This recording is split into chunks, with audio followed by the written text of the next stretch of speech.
mortuary. I could be courting bad luck. Not to worry. The place went broke during the Ike administration. If it was still in business, then it would be bad luck. Okay, I'll buy it. You already did. Besides, anything you buy from me is good luck, guaranteed. All right.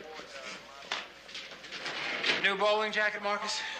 Edna, will you get this garbage off my desk? Clear the way for law and order, right? A thing of beauty, this tie. No, Edna. This tie is silk. This tie is hand-painted. Oh, this tie is you. $3. She's right, Victor. That tie is you. Let me explain a personal rule of thumb. Does that pass the Barry Manilow test? The what test? The Barry Manilow test. Do you know who Barry Manilow is? What? You think I don't keep up? Sure, I know. He's the singer from Brooklyn that loves Beagles, right?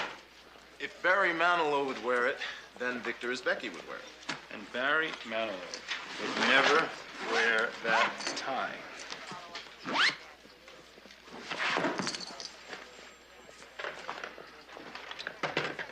Hiya, Edna. How you doing? Better, Midland. Hey, I got some bargains today. What you got? Some previously owned pantyhose, maybe. Oh, no thanks, Edna. Edna Kiss, you're an amazing woman. This is an amazing woman. Do I know that? Who else would turn in a stolen money clip containing $500? I have to admit it's unheard of human behavior. Unheard of, especially here. Edna Kiss, the last honest person in New York City. Cagney Lacey. I believe the lieutenant wants to see us. Yes, sir. We've got a missing persons here. Dwayne Patterson, a 16-year-old boy. Well, with due respect, sir, we're very backed up here. Congratulations. Now you're backed up some more. He disappeared Friday night. This is only Monday. We don't usually move this fast on a missing. Hasn't even got a missing person's number yet. Is there something special about this case, sir? Yeah, what's special is the parents. They've been here all weekend.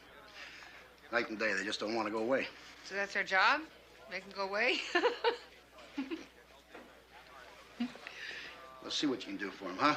They're nice people, the both of them. They're teachers in the New York school system, and they've been shuffled around here and ignored, and, well, they're scared sick. Yes, sir. No, he hasn't been upset or despondent. No, he hasn't been in trouble with the police. No, he hasn't been in any trouble with the school. Dwayne's straight A's. He's captain of the football team. No, he doesn't take drugs. No, he hasn't talked about suicide. Please, Mr. Patterson, we're doing our best here. It's just that we have answered the same questions over and over again all weekend. I'll tell you something else I've repeated over 100 times. Dwayne is not a runaway. How can you be so certain, Mr. Patterson? When he left home, he was wearing a tux and carrying a corsage. Does that sound like a runaway to you? No, sir, not to me. He was taking his girl to the school prom, but he never arrived at her house. He just disappeared. Did he take the family car? No, he took a cab. Do you know what kind of cab? Like we said before, it was blue with yellow letters. Suicide Cab Company. Yes, that's what the other detective said. I don't know. Maybe this sounds corny. Maybe you hear this all the time, but Dwayne's the kind of a son that a father thanks God for every single day of his life. No, sir, it doesn't sound corny.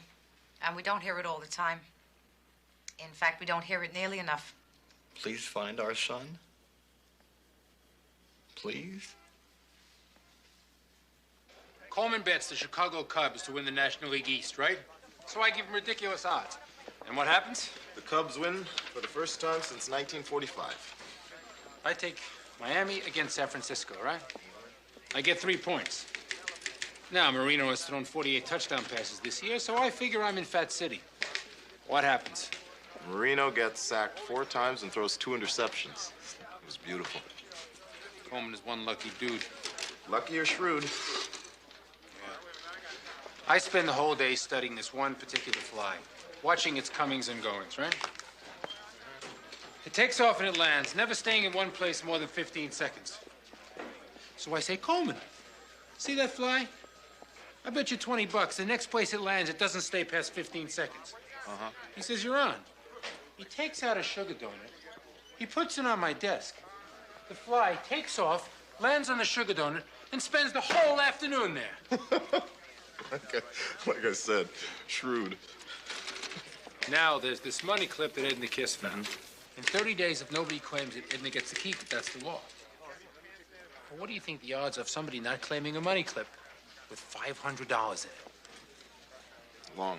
Now, you'd think so, wouldn't you? This is the 26th day. 4 more days, you just watch. Edna will be $500 richer, and I'll be $100 poorer. Try not to let it make you a bitter man, Victor. Yeah. Right.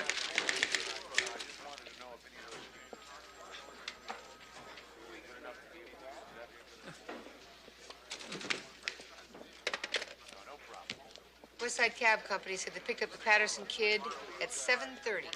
Dropped him off at 987 East 14th, 10 minutes later. Hammer the reverse director, would you? 987? Yeah. East 14th is a funny place for a school dance. It's a rough neighborhood. Cab dropped him off at a liquor store. 987 East 14th is Gotti's Liquor. Shall we? Yeah, he disappeared right into a police car. You want to back up a minute? Start at the top? Sure.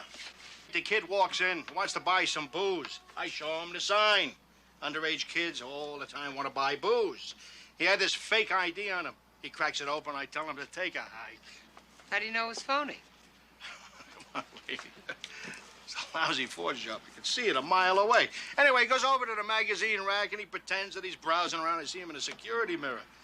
Sure enough, he grabs a bottle of bourbon, heads for the door. I grab him, I call the cops. They definitely arrested him. Is that correct, sir?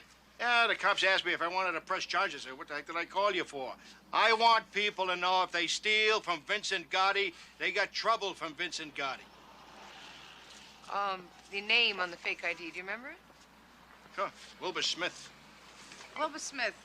I'm curious, sir, how you happen to remember a name like that. Lady, I personally turned down about a dozen Wilbur Smiths last week. See, the kids make a batch of these fake IDs with the same name on it in a high school print shop.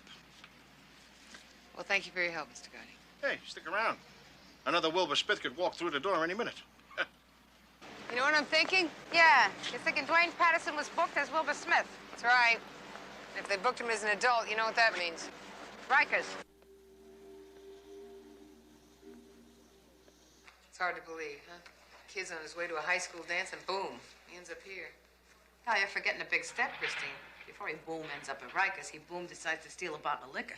I did not forget that, but it's no big deal. I used to score a little booze when I was a kid. Didn't end up in Rikers.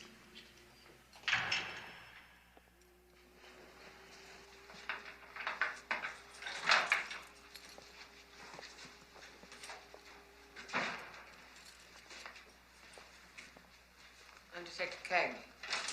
This is Detective Lacey. You Dwayne Patterson?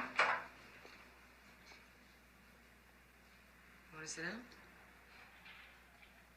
Your parents have been worried sick about you for 3 days. What happened to you? Go ahead, sit. What happened to you? Nothing. Nothing. Looks to me more like something. No big thing. Just a hassle. A hassle with the other prisoners? A hassle with the guards? What? All right. You don't want to talk about it. That's okay. We'll talk about something else. Did you tell the arresting officers that your real name was not Wilbur Smith? Thought I lucked out. They never would have even known. Who are your parents? Well, they were going to find out sooner or later, unless you plan on spending the rest of your life in jail. Larry. Thought Larry'd get me out. I called. His mom said he was at the dance. They wouldn't let me make another phone call. Dwayne, you going to tell us what happened to you? I got in a fight. With whom? Huh? Takes two to make a fight. Am I right?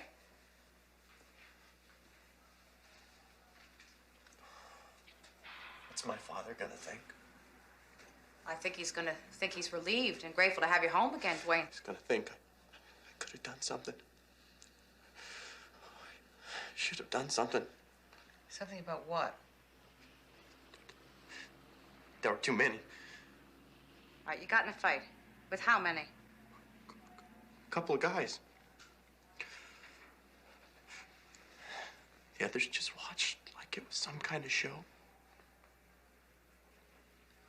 You didn't get in a fight at all, did you, Dwayne?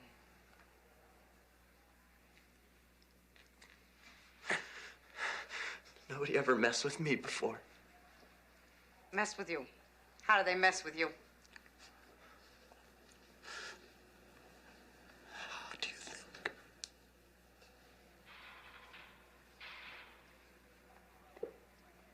You were raped, weren't you? Were you raped?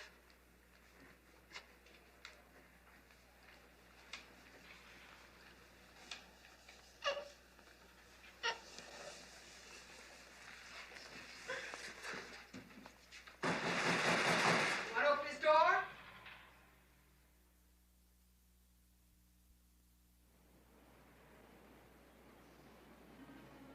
Mr. and Mrs. Patterson kissed their son goodbye. Sent him off to the school dance. The next time they see him, he's been raped in the city jail. Now, what am I supposed to say? Sorry, your son got lost in the system? Brutalizing a 16-year-old boy. Sick. Rape, Paul. It's called rape. Man or woman. No difference. When's dinner? 28 minutes. But, not before dinner. But I'm starved. Have a mushroom. Yeah. Oh, wow. All for me? Or do I have to split it with Michael? Out. Go. 16 years old. Yeah. I mean, how could they put a shoplifter in with rapists and killers? What kind of sense does that make? They don't have good cells and bad cells, Har. That's the way it works. I mean, somebody's got to be responsible for what happened to that kid, Mary Beth. Yeah. Come here, come catch. I don't know how you do it sometimes. Do what? Deal with that kind of garbage. Then come home, make pasta. Pasta's real. You and the boys are real. The rest of it's just work. And when it's over, I come home and make pasta. You want to grate up some fresh Romano? Yeah.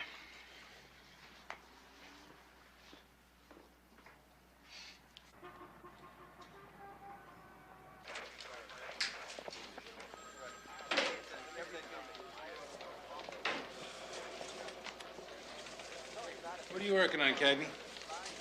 Rape. See, more stereotyping. I used to get all the rape cases. I was sensitive to the victim, conscientious, helpful. But who noticed? Who cared? Now only women officers get all the sex cases. Well, this wasn't a woman, Victor. It was a 16-year-old boy. 16-year-old boy. Yeah. Through a mistake, this kid ends up at Rikers. He accepts a package of cigarettes from one of the prisoners. Of course, he doesn't know that that's his purchase price, and before he knows it, he's being raped by 4 men. Well, you know where he went wrong.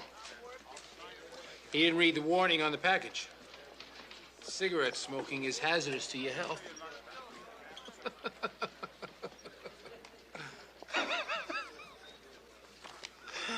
You know, Victor, way deep down in your heart, I just know that even you don't think that's funny. The boy was raped repeatedly over a period of 4 hours in his cell. You were in that cell, and you tell me you didn't hear... Look at me when I'm talking to you.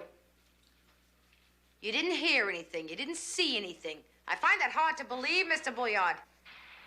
I could give a damn. What are you gonna do? Throw me in jail? Yeah, you see them in there all the time. Damn fruit hustlers. When they come here to get treated rough, I mean, this is the place to come for being treated rough.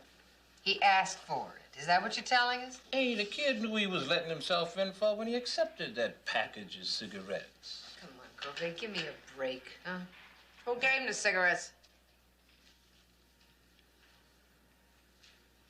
Oh, no. Scam in all the time, them fruit hustlers. Now look, the kid got exactly what he was looking for, all right? I mean, he got his money's worth. All right. You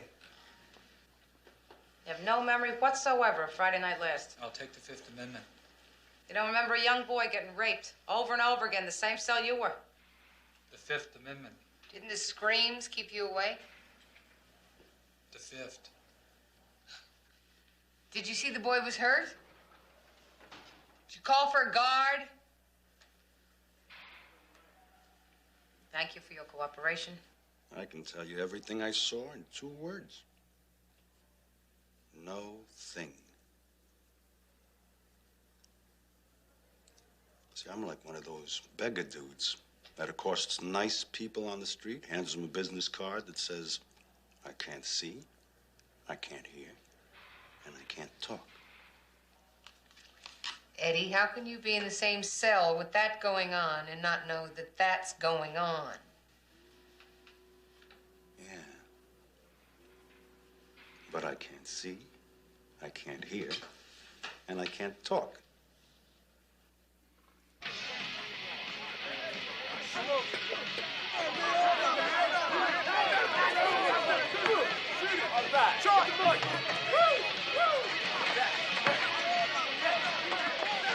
I'd like to tell you ladies that sexual assaults are an infrequent thing here, but I can't do that. They happen all the time, every day. So what do you do about it? What can you do about it? You put men in overcrowded conditions like this, they become animals, you know. Pressures start to build and something's got to give. Call this area here the ugly farm.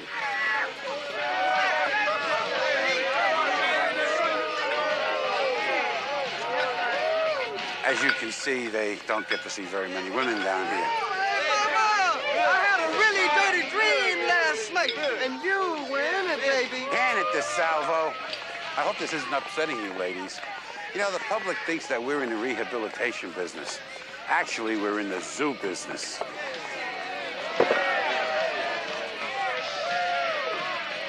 I need a bath. Think the warden got a bang out of it? He's right, you know, they are in the zoo business. People should live in zoos.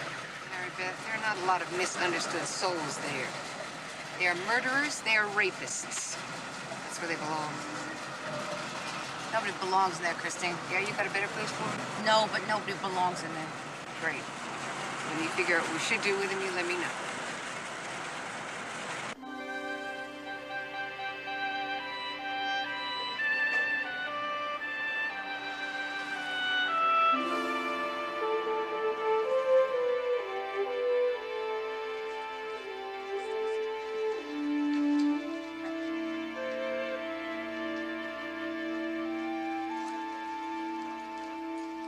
Stacy.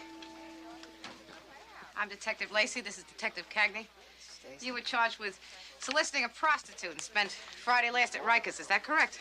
Can you keep your voice down, please? This was a misdemeanor. I paid my fine. So what do you want with me? Friday night, an incident occurred in your cell, sir. Well, I wouldn't know about that. Know about what? I wouldn't know about anything. And would you please keep your voice down? A 16-year-old boy was raped, Mr. Stacy. I was asleep. I would think it'd be very difficult to sleep, Mr. Stacy. I mean, a professional man like yourself suddenly in jail, and of course there was that young boy screaming, yelling for help. We think you can help identify the responsible parties. Take a look. Like I said, I was asleep. Well, I'm disappointed in you, Mr. Stacy. We've had zero cooperation. All of the prisoners are afraid to talk, and we thought maybe we could count on your help. You don't have to be afraid. You're not in jail at the moment. I would help if I could, but I can't because I didn't see anything. Okay? Now, if you'll pardon me, I've got work to do.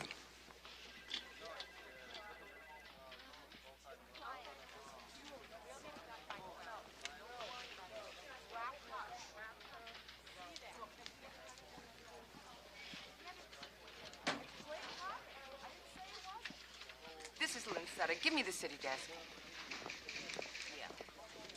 Hey, it's Becky. Day 27, we got 3 days to go. Hey, print this guy to me, will you? I'll be right back. Okay. How's my favorite scribe? How you doing, Victor? In the mood to share insights and information. No, thanks, Victor. I've heard enough of your self-serving sagas, thrilling though they may be. Hey, this one doesn't even involve me. Every now and then, Lynn, something happens that reconfirms my faith in my fellow man. Really, this is a story that I call The Last Honest Person in New York City. Hey, you better get your book out for this. We're talking heavy human interest here.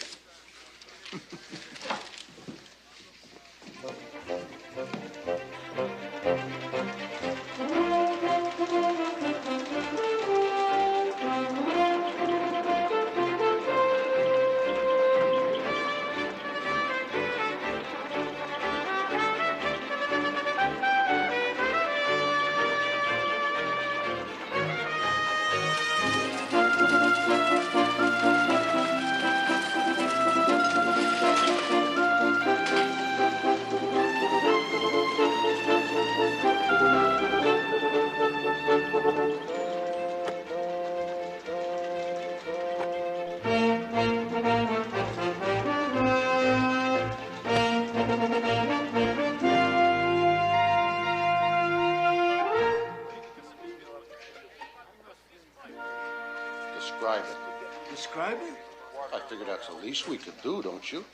It's a thing to keep your money in. Oh, very good. How about the color? It's black, brown. Goodbye. It's brown, but it looks black. It's pretty old. Mm-hmm. Right. Next. Yeah, I've come to claim my money clip, and it's definitely not brown. I don't understand this.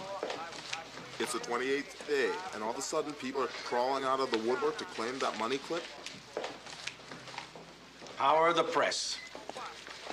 Last honest person in New York City stepped into the 14th precinct and turned in a lost money clip containing $500. It's sad, Marcus. Read where it says what you'll do with the money. I'd buy that metal detector that I see in the front window of the Survivalist Supply Store. Then I'd go live with my sister Ethel in Pompano Beach. Every day we'll sift through the sand searching for people's little lost treasures. The worst thing she could have done was talk to a reporter. I don't think Edna talked to anyone. Excuse me, Marty. Lynn? Yeah. Lynn, have you got a minute? Sure. You want to see us, Lieutenant? Yeah, come on in. No, don't sit. You won't be here long enough. Two things. One, Mr. and Mrs. Patterson are suing the city of New York for $7 million. And two, Deputy Inspector Nelman has requested the pleasure of your company in his office ASAP. Question. Uh-huh. Are 1 and 2 related? Answer, yes. Thank you, Lieutenant. Mm-hmm. I cannot believe how often this happens to me. I have my good days.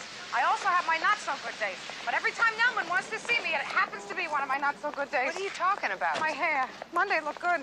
Today, not so good. Mary Beth, I have a gut feeling Nelman is not interested in our appearances. My hairdresser, Jeffrey, charges $35. This woman in my building, Shirley Frizzle, she'll do it for $8. But when you get something for $8, you can't get too pushy about maintenance, you know what I mean? Yeah, right. Is that can of hairspray still in the glove compartment? Yeah, it's empty. You got a hat? No, I do not have a hat. You got a headscarf? Mary Beth, you're fine. What good are you?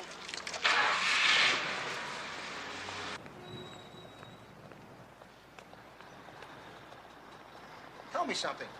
Don't you find it ironic that the city of New York is paying you to accumulate evidence so that it can be sued? Ironic. Yes, sir. Also tragic.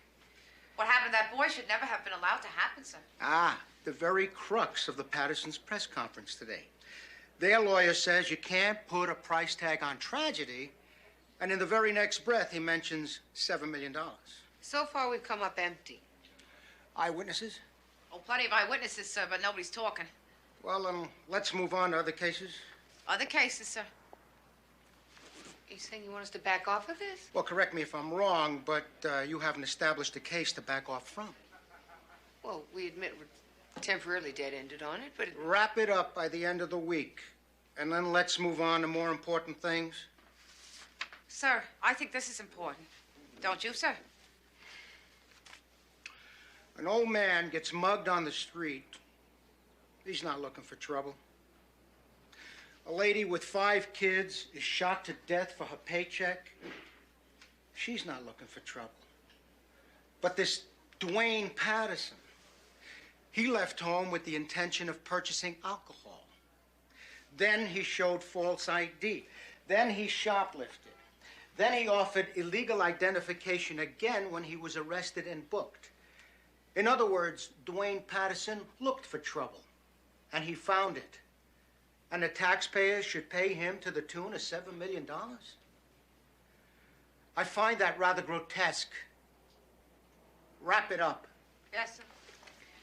Thank you, Inspector. And Lacey, Yes, sir. you got to run in your left stocking. Yes, sir. Thank you, sir. I'm sorry, sir. No need to apologize.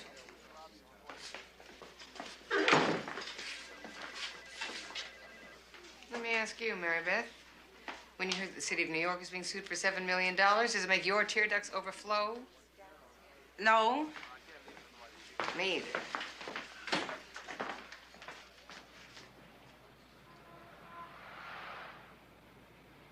Dwayne is unavailable. Now, if you'll excuse me. Mr. Patterson, please.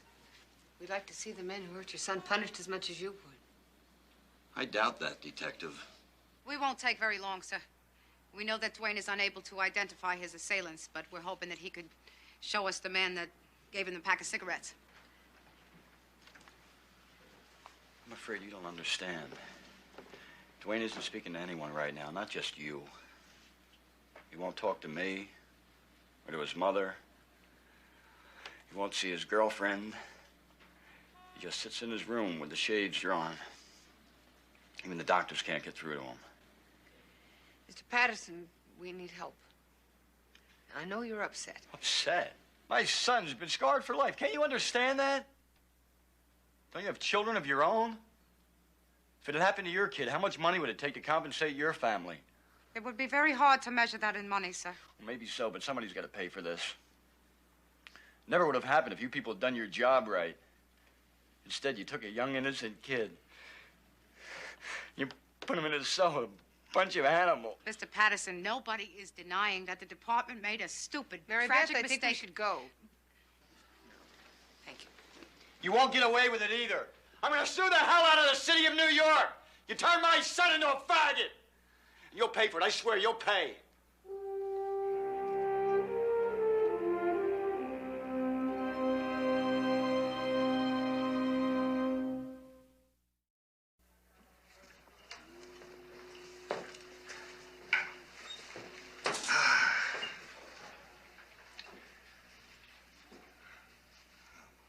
You wanted to talk to us about something, Mr. Stutz? Yeah. Well, see, I wanted to correct the bad first impression that you might have had. Uh-huh. So talk. Yeah, I mean, I can tell you the 3 guys that attacked that kid. There were 3 of them. Right. 3 soul brothers, so they choose to call themselves. Oh, geez, what they did to that poor boy was terrible. I mean, just terrible. Now, who are these men? Why don't we save that for a while?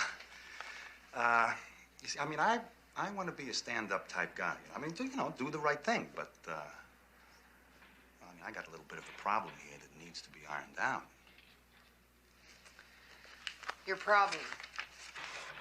Is it 2 consecutive life sentences at Attica? There were a lot of extenuating circumstances. Look, and I'm not trying to avoid any responsibility that I might have, concerning that matter, but, I don't know, I was thinking more compromise. Compromise?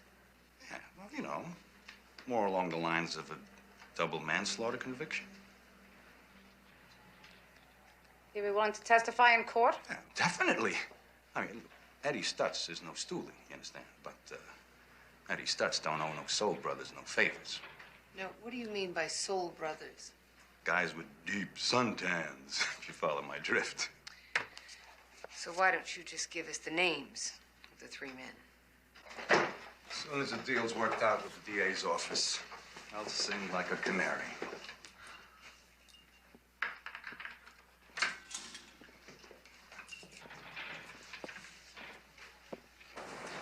Are you out of your kugel? Do I look like Monty Hall to you? Sir? Do I look like the popular host of America's favorite game show, Let's Make a Deal? Or do I, in fact, look like Assistant District Attorney Felberg, a man with a satisfied smile and blood dripping from my teeth? Why don't you can it, Felberg? Help us out. No, you can't. Eddie Stutz has walked 3 times, found not guilty once, and dismissed on 2 nice ones.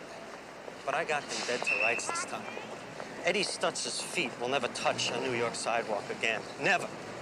Not in our lifetimes. Hopefully not in our children's lifetimes. He claims extenuating circumstances. Oh, yes, yeah. Listen. He was robbing an all-night pharmacy. A customer walked in after him, so he shot him. Then he killed the pharmacist. Well, there shouldn't be any witnesses. Those are Eddie Stutz's extenuating circumstances. You see, I'm afraid that there are no prizes awaiting Mr. Stutz behind a curtain. Just 12 ladies and gentlemen of the jury who will grow to loathe him as much as I do. No deal. And girls, your time's up. Hey! Come on. Forget about it.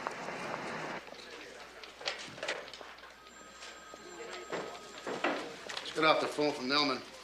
He gave us till Friday, Lieutenant. Well, you don't have to worry about the Dwayne Patterson case after tomorrow, Cagney. The 2 of you are going to Bermuda. Bermuda, sir? They can't do that. That's what I said. As much as I said it, he still said that you're going to go to Bermuda. I'm sorry. But, try and look at it this way. The weather over there is gorgeous, and the weather report for here is sleet. But why us, sir? Well, Elman says he needs 2 of New York's finest female officers to extradite Billie Jean Hall. And he personally handpicked the 2 of you for the job. And when does all this happen, sir? Leave and expenses are authorized for Friday morning. And you do not pick up Miss Hall until Monday, so you got most of Friday, all day Saturday, and Sunday to do what you want with, courtesy of NYPD. Think you can handle that? Well, it's a tough job, Lieutenant, but somebody has to do it. I'll tell you exactly what it sounds like. Sounds like a bribe. Yeah, forget Dwayne Patterson. Go to Bermuda. I think that's the general idea, yeah. Yeah, well, we could have been more blunt. We could have just said, nah. An order's an order, Christine. Wow. Look at that. Huh? What do you think? Gee, you could tan about everything wearing that. Yeah. It's a bit much, isn't it? No, actually, it's not much at all. Yeah. What the hell? I'll risk it.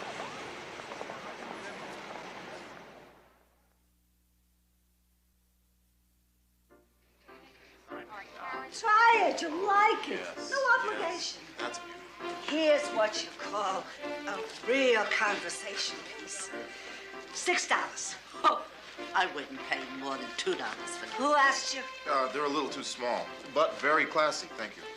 How about something in a herringbone sports coat? I've come to claim the lost money clip. My name is Dr. Livingston. As in Dr. Livingston, I presume. No, as in the cosmetic surgeon. Well, excuse me. Can you describe it? Of course. It's 14-karat gold, shaped in a dollar sign. On the rear, in the lower portion of the clip, are etched these words: "Love Mildred. Mildred is my wife."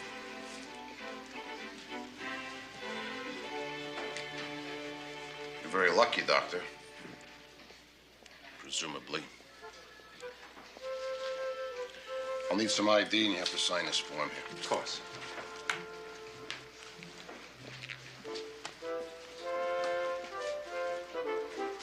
Excuse me. May I introduce you, Doctor, to the woman who found your money clip? This is Miss Edna Kiss. Oh, my pleasure. Pleased to meet you. So you're the last honest person in New York City. That's just newspaper talk. You gotta sell papers. I'm not the last honest person in New York City. I think most people are pretty decent. She thinks most people are pretty decent, Victor. Did you hear that? Well, Edna, I certainly appreciate what you did, and I'd like you to have this. $5. Thanks.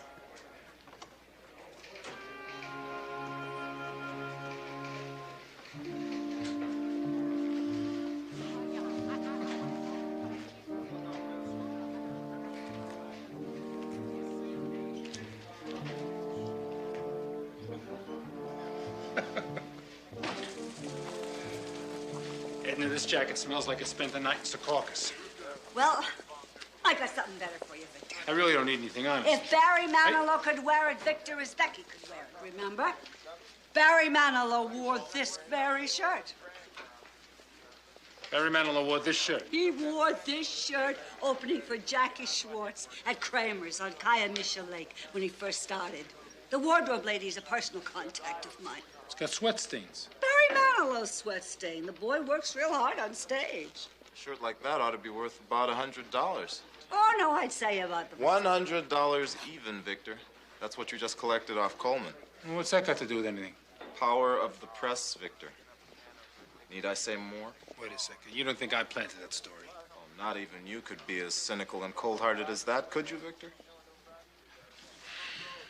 Lynn Sutter said it was unnamed sources. We could subpoena her, couldn't we, Sergeant? Wait a second. Wait. I have a better idea, Victor. Why don't you buy one of Barry Manilow's shirts for, say, $100? Is that acceptable to you, Sergeant? I could live with that. That's extortion. Never hold up in court, Victor. No witnesses.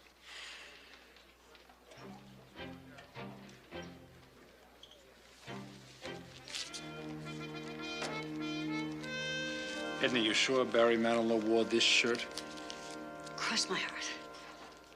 We got one day left to come up with something on the Patterson case. Well, what do you suggest we do in one day? I don't know. Double-check statements, check for a hole in somebody's story. After that, I'm going to lie there and soak up the Bermuda rays, and I'm not going to feel guilty about anything. I was wondering, while I'm lying there not feeling guilty, if I should be wearing that little bikini I just tried on. Tell me the truth, Mary Beth. What did you think, honestly? Well, it was better than that one with the 2 shells. Yeah.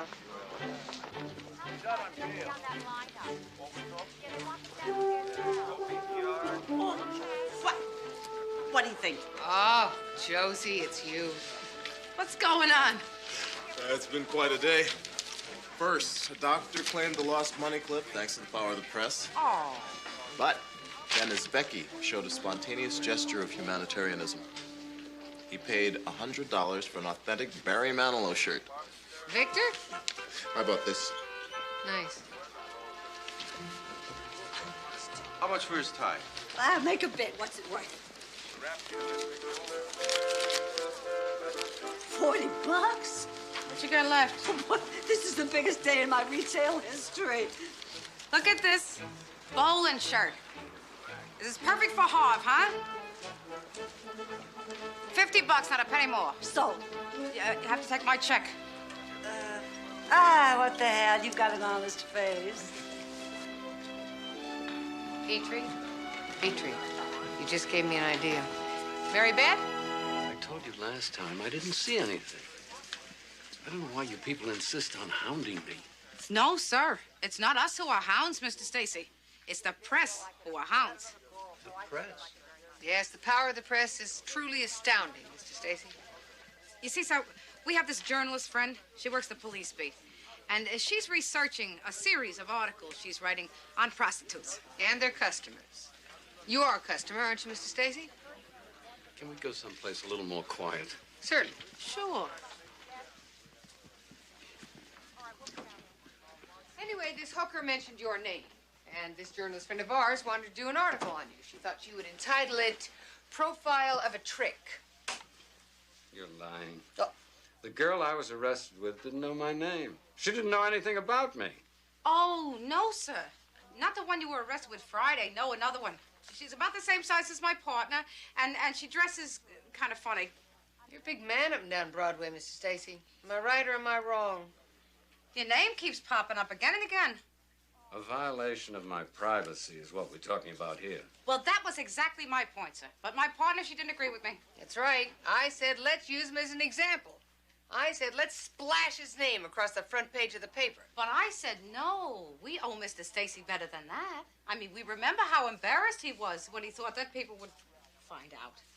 You know, we should help him protect his private privacy. You want me to identify the men who raped that boy, is that it? Whatever you feel would be best. You see, if you talk to us, sir, then we could talk to this reporter. And I'm pretty sure I could guarantee we could steer her in another investigative direction. Wait a minute. What about the publicity? Oh, well. Hey, the publicity, who knows? Could turn out to be a blessing in disguise. Could be even a TV movie of the week, sir. We brought some pictures you might want to look at again.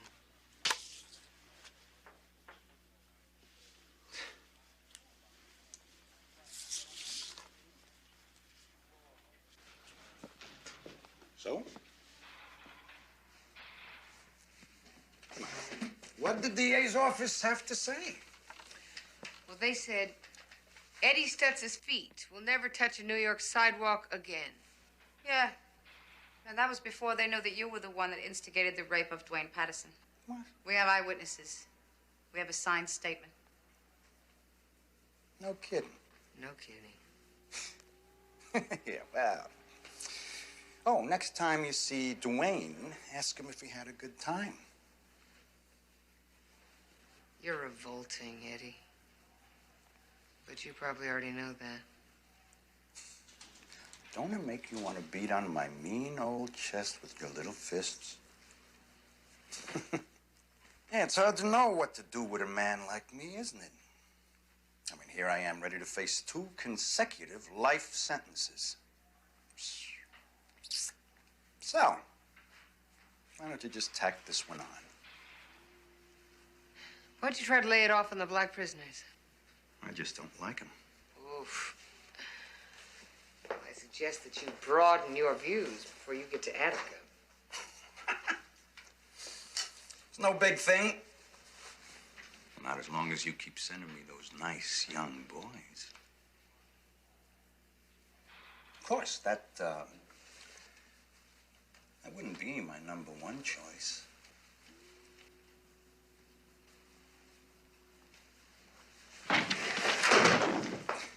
Hey, you got slippery floors in here. You ought to do something about that. We're gonna put the word out about how you tried to set up the blacks, Eddie. You're gonna be a big hit in Attica. They're gonna be calling you the Queen of Soul. You watch your mouth, lady!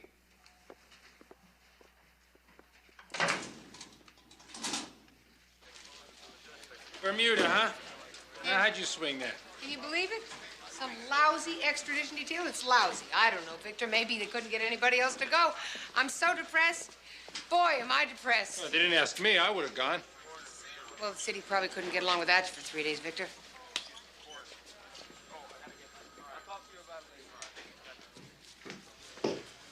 Sit down, Cagney. I got some news for the both of you. Ah, good news, Lieutenant. Well, Nelman just called while you're at Rikers, and he thought that you two would like to be the first to know. No, what, sir? That the department was negotiating a reasonable settlement with the Patterson family. Oh, that is good news, sir. Was good news. The lawsuit is doubled. $14 million? As a result of your investigation. The Patterson attorney talked to one Vincent Gotti. Citing your report, Mr. Gotti is willing to testify that he could spot that the kid's ID was fake, so how come the NYPD couldn't? Also, the attorney wants to discuss a statement that you made to Mr. Patterson, Lacey. Statement, sir. Yeah, something about no amount of money could compensate for his tragedy. And that the department acted stupidly.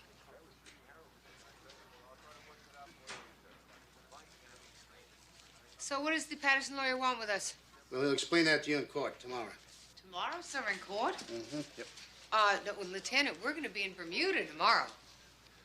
Nelman understands that you can't be in 2 places at once, so He will be sending 2 other officers to Bermuda. Apparently there was no shortage of volunteers.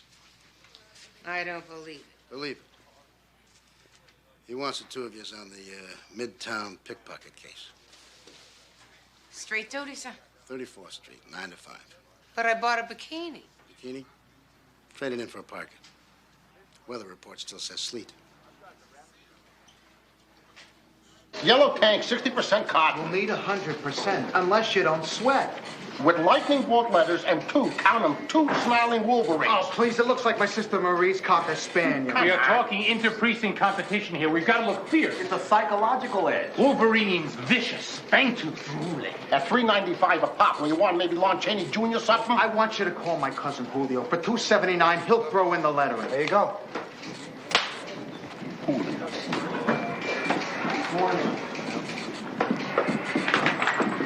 One for investigation, Jackson, Emmett. Yeah, you wouldn't have a cigarette, would you?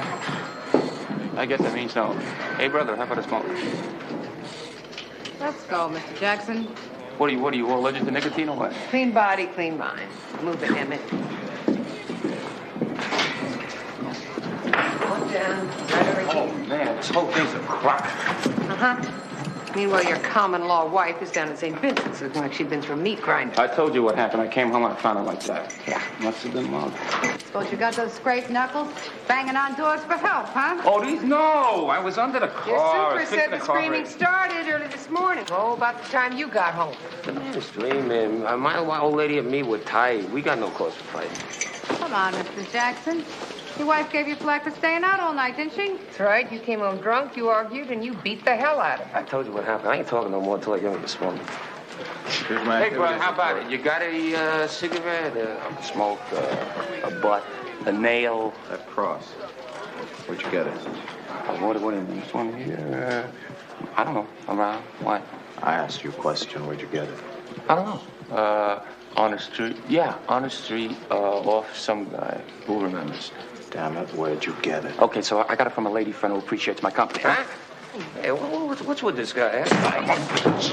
Hey, get off! Petrie! Get off, man!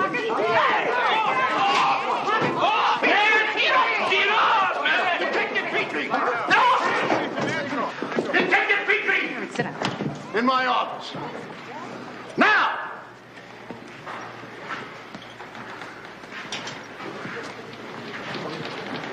You saw him. That man's crazy.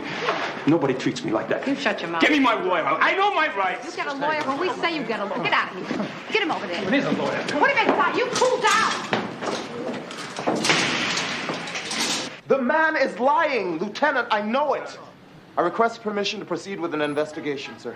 I can't do that, Petrie, you know it. I'll put it through channels. Get it to the precinct that originally caught the case. Oh, yeah, the 2-7. A case this old, I'm sure they'll give a damn. I'll call the squad commander. Make sure they give it a real hard push. Lieutenant, it's my sister's jewelry. I'd know it anywhere. Even after 14 years? Oh, for God's sake. It had been my grandmother's. Look, I can understand how you might feel here, Petrie. But why would the perp want to hold on to it all this time? I want Jackson kept in custody. Cagney Lacey, you've got him in here on a domestic beef. He's not going anywhere yet. And if they can't make it stick? Well, then he walks. That's the law.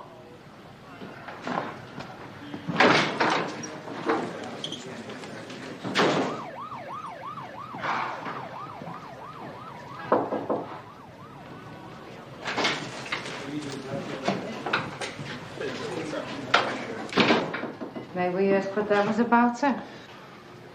Petrie thinks that the jewelry was his sister's. His sister?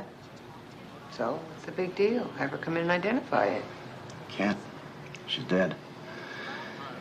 She was raped and murdered 14 years ago. Does Petrie think it was Jackson? Talk to his wife, Lieutenant. Get her to press charges. Good. Yeah. See if you can hold on to him and keep an eye out on Petrie, will you? I don't want to see him get involved with this case. Yes, sir.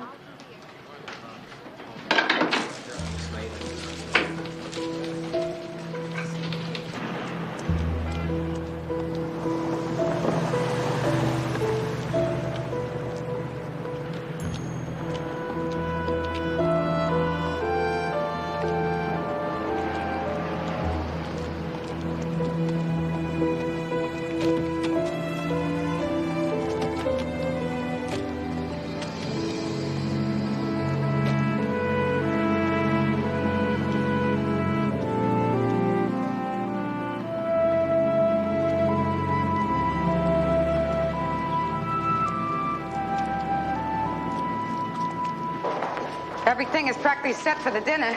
Dinner? Contractors Association dinner. Thank goodness Muriel got over her cold because at least now we got a babysitter. I mean, with all the business contacts that are going to be there, it's not like we can afford to miss the thing. Of course, Harvey has not rented his tuxedo yet. I mean, you couldn't believe it nowadays.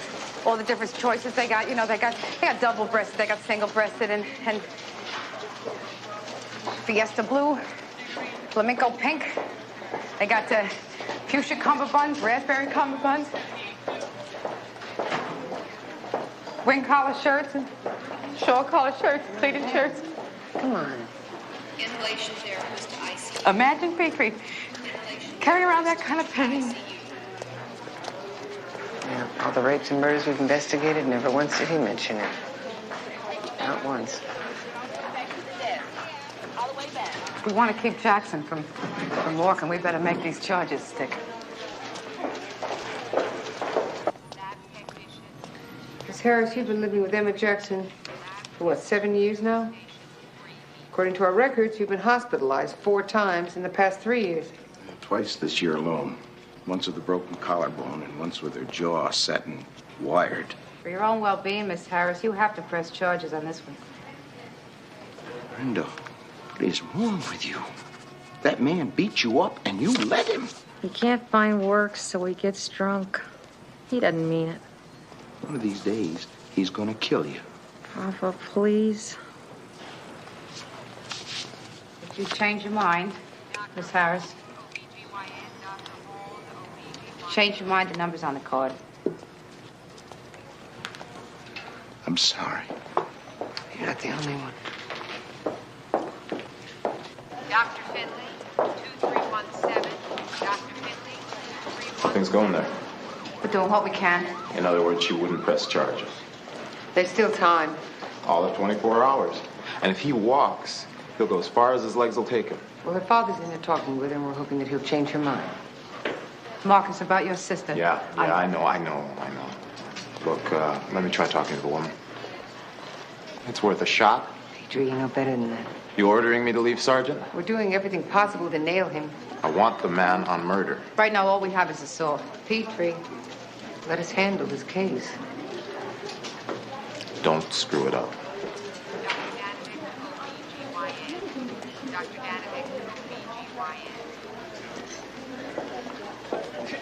I don't know, Chris. Maybe we should have let him have a crack at her.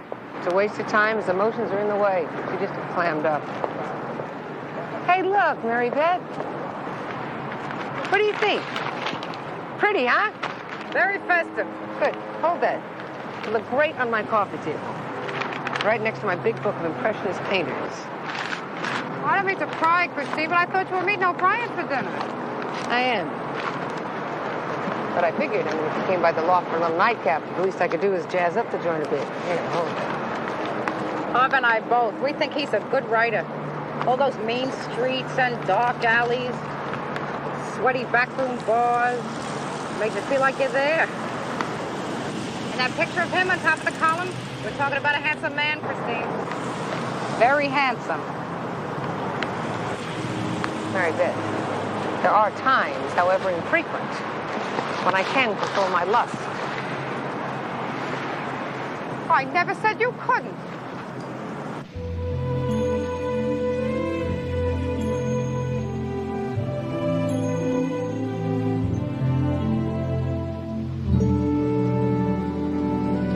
The night air. City's just beginning to come alive. Midnight's the witching hour. That's my favorite time. I read that piece, O'Brien. The interview with the ladies of the evening in the all-night diner. Did you know? Yes. Tired whores, shopping bag ladies. They know the city best with all its warts and cracks. And the people that fall through them. I thought it was too sentimental.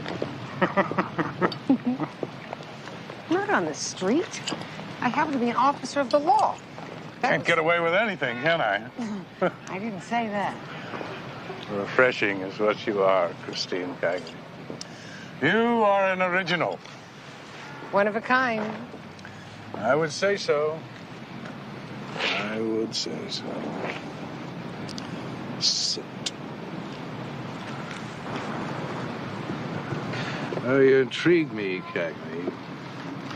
So full of contradictions. You're corduroy. You're velvet. You should see me in my plaid skirt and patent leather shoes. Catholic girls dress like angels.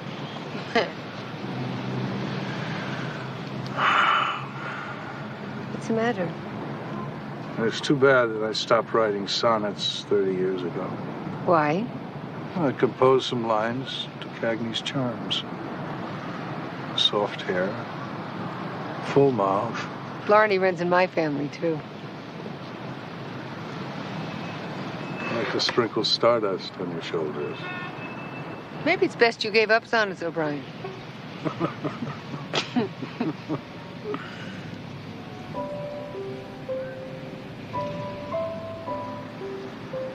I have an idea. What? Harrigan's is just a block away. Let's get a nightcap. The pen and the sword have stories to swap. I have a better idea. Why don't we have the nightcap at my place? Another time. Another time. For now, we walk the streets, broad and narrow, crying cockles and muscles alive, alive, oh. Alive, alive, oh. Alive, alive, oh. Singing cockles and muscles alive, alive, oh. That's terrible.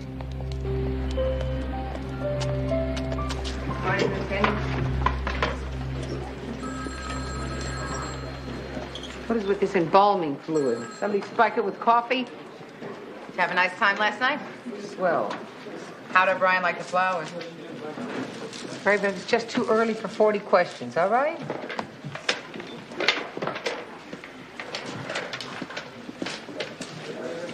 We had a great time. We drank, we laughed, we talked our heads off. Couldn't have been better. If you say so, Chris. I say so. Detective Lacey, 14. Oh, I was trying you, sir. Is there any tea over there? I see. I take it you've seen this already. Jackson's yellow sheet? Yes, I have. One sexual abuse charge after another, dating all the way back to the 60s. Rape, attempted rape, Marcus, sexual you abuse. heard the lieutenant's orders. Just trust us, okay? I want to know what you're doing about it. We're trying to hold him. Next time. Thanks.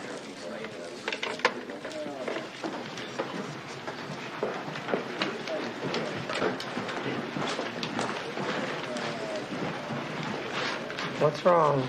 That was Mr. Stolmeyer from the DA's office. He finished talking with Brenda Harris. She won't budge. We have to cut Emmett Jackson loose.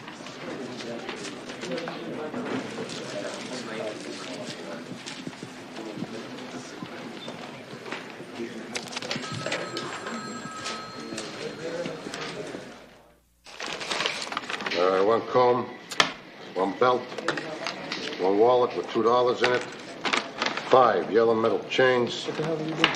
For stolen property, it stays. That ain't stolen, that's mine. You may not think much of the people you arrest, but it is your responsibility to protect them, not abuse them. Do something, lady. He's taking my jewelry. Unbruised and intact. I have reason to believe it was obtained during a rape murder. Get any proof of that, officer? It's an old investigation, Miss Gutman. We're waiting to see if that jewelry shows up on the original case report down the 270. You're waiting to see, but you're not certain. That's right. I'm telling you, this piece is stolen. Then you prove it. In the meantime, it belongs to Mr. Jackson.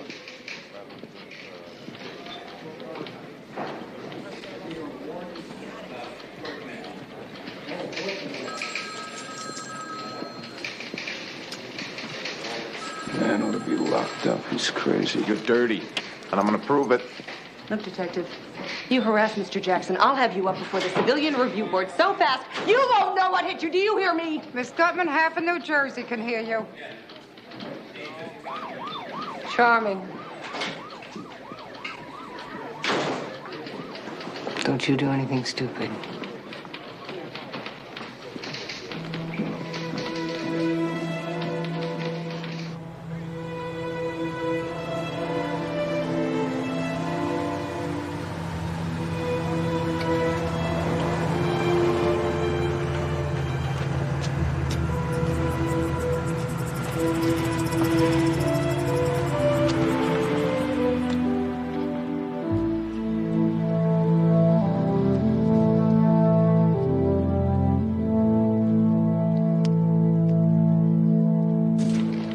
you know, I understand. 14 years is a long time between cases.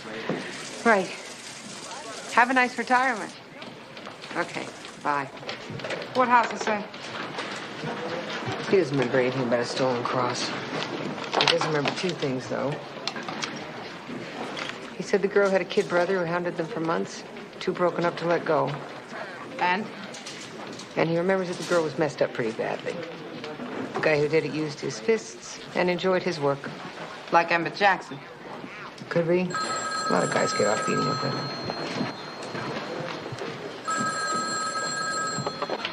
Detective Lacey. Oh, hi, Muriel. How are you? I know what That's good. Oh. Atlantic City, huh? Freebie, huh? I didn't No. know it. No, you go ahead and have a ball, Muriel. No, we could get another babysitter. Muriel, I am sure. Enjoy the McGuire sisters. Right. Goodbye, dear. Oh, my Lord. Hey, look, maybe she'll get you Phyllis's autograph. This is not a joking matter, Christine. Do you have any idea what it's like to try and find a babysitter on short notice?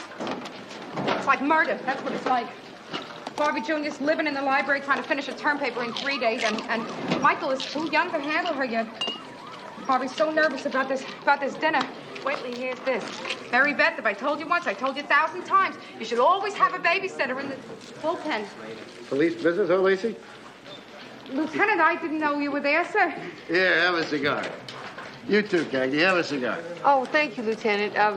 Actually, I'm trying to cut back. Well, you give it to a friend and you tell him that your lieutenant is going to be a grandfather. Oh, that is wonderful, sir. Congratulations. Thank you. Your son must be thrilled. Almost as much as his old man. Hey, Carrasco, have a cigar. Thank you, Lieutenant. Congratulations. Thank you. Hey, Esposito, catch. Thanks. And Becky, here you go.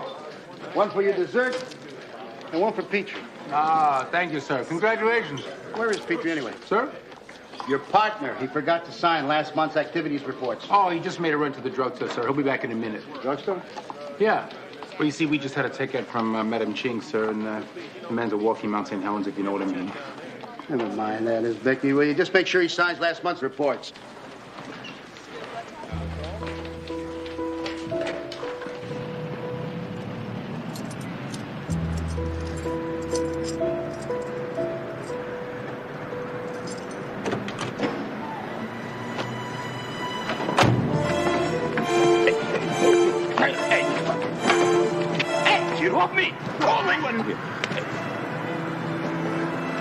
You did it, didn't you?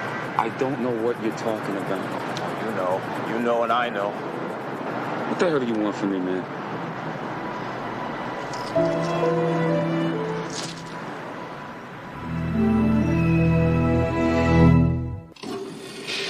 I tell you, Christine, last night we were at wit's end with this babysitting thing. So I called Babs from 3 houses down to see if she could recommend somebody, and she offered to do it herself. How's that for a lifesaver? Babs? Well, really, her name is Barbara, but she said I should call her Babs. Maybe I should just let my hair grow out. I was so moved. I felt like bursting into tears. Mary Beth, what do you think of those shaggy perms? I don't know. You know, I always thought that you had to live in the same building with somebody for them to treat you like a neighbor. But what do I know, right?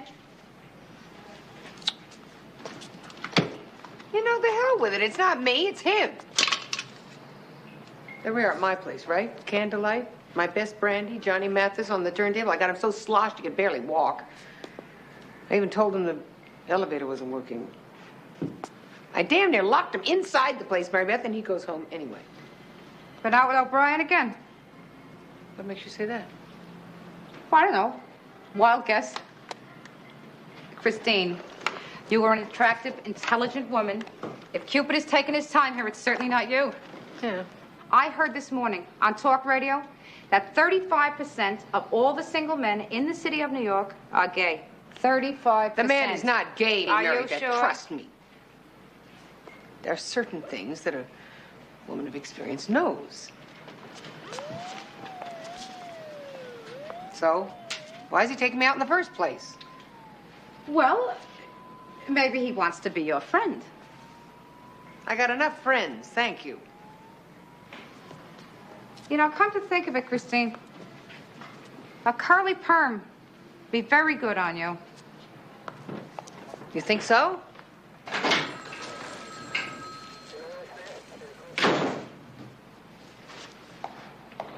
Sergeant, turn up anything downtown? Not much. So what about now? What are you gonna do now? Now we do our shift. Hey, I was thinking of shooting some hoops after work. You wanna come? No. Thank you.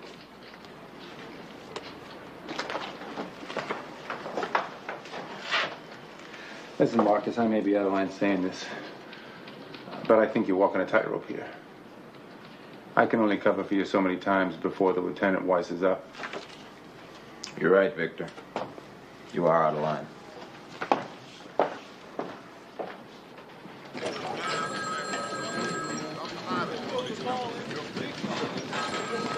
Chris, I maybe got something here.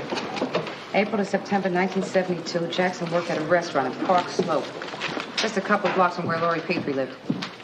What's that gonna get us? Well, maybe they kept time cards or pay stubs, something to check his movements on the day of the murder. Time cards, 14 years later? You got another lead, Sergeant? The most it can cost us is a trip to Brooklyn. Okay. Cagney, Lacey, get here, please.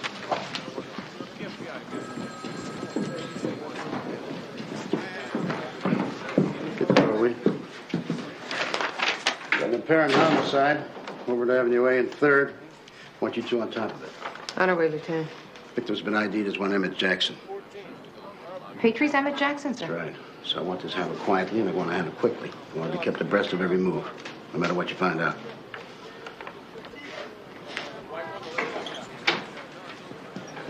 When's the last time you saw Emmett? Last night, before I went to work. What time was that? 7:30. And you just got home an hour ago? Look, you can check at the market. I worked a double shift last night. Well, with Emmett out of work, somebody had to pay the bills. Miss Harris, when you got back from the hospital, he started hitting you again, didn't he? No. He was drunk and he got rough on you again, didn't he? Look, we know how it can be. A person can only take so much. Nobody's going to blame you for defending yourself, Miss Harris. I'll tell you, if some creep were lacing into me, I'd do everything I could. You're talking about my husband. You know, instead of running him down, why don't you go find the cop who killed him? What are you talking about? Emmett said some spade cop jumped him at the police station. He said he was crazy. He followed him all day. He's the one you want. Why don't you go after him? You watch your mouth, lady. That's a hell of an accusation. You better be able to back it up.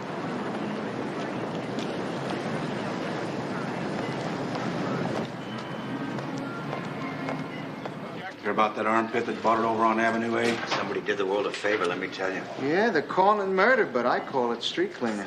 You use your faith in justice. You gentlemen think I did it? No. Come on, Marcus. No one here is saying it. Hey, what we're saying is, whoever did do it deserves a medal. Damn straight. Okay, guys, give the man some air, right? Sure. You bet. Hey, you don't mind them. It's their way of showing you they're behind you. So am I. After all the years we've been partners, you really think I could do something like this? Come on, Marcus. I can understand anything. Hey, whatever the case, I'll go to the mat for you. Victor, do you have any idea what you're saying? Sure, I have some. Yes. Preliminary report places the time of death around 10 p.m. from a blow to the back of the head with a heavy instrument. Probably a tire iron from the shape of the wound. What about the wife? Sicko relationship. He'd beat her up and she'd come back for more. She got an alibi? Yes, sir, airtight. Oh, that's too bad. And her allegations about the black officer, she got anything to support them? Not a thing. Except the word of the deceased, which, considering the source, doesn't mean much. And that's all? Actually, Yes. sir, there's more. On the voucher for Jackson's personal effects, they didn't list the cross, sir. Lieutenant, Jackson is not stupid. The thing is hot. Naturally, he's going to want to dump it. Uh-huh. You got anything else? Look, Petrie wouldn't walk against a light. He's as by the book as they come. We've been down this road before, Cagney. People can be full of surprises. Not Petrie. I'm not making any assumptions here, all right? We've got a job to do, so let's do it. We don't have to think about it. We don't have to like it. We just got to do it. And that's all. Petrie's got some personal days coming, so I'm going to tell him to take some time off until this thing blows over. All right. Hey, look what you got right there, the new and improved T-shirts. About time. Take a look at the Smiling Wolverine watch. 5, who's number 5? 10, who's number 10? Good. I like the yellow. Petrie, Lieutenant wants to see you. 2 weeks later.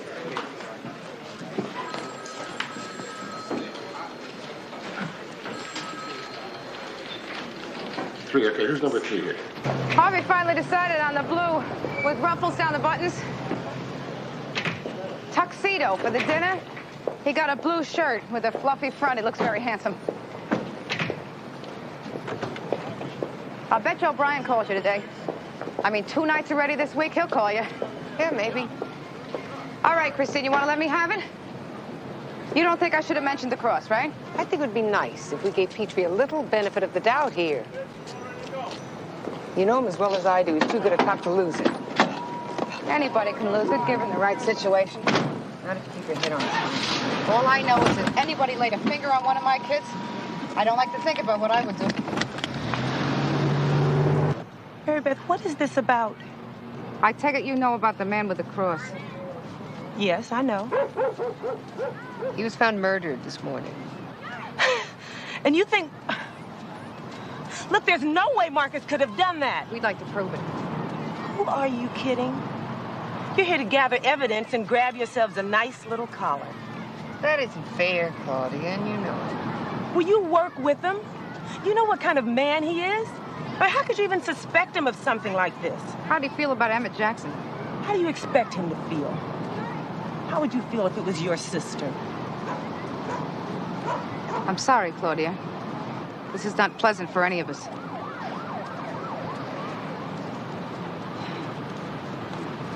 Friends like you, he's already convicted.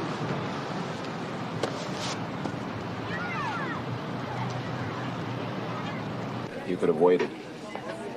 At least until I broke it to her myself. We're doing our job, Marcus. I don't want to hear it, okay? If the situation were reversed, I'd expect you to play by the book. Well, I'm here, aren't I? Let's get this thing over with. Why were you tailing Emmett Jackson yesterday? I don't know. Maybe I thought I could catch him with something, nail him good and solid. Where'd you follow him to? All over. First a pool hall in Bed-Stuy, then a topless club over on Delancey. And then? Then I followed him home. And? And I talked to him. That's all. Petrie, we know the cross is missing. My grandmother gave that cross to Laurie. It belongs in the family.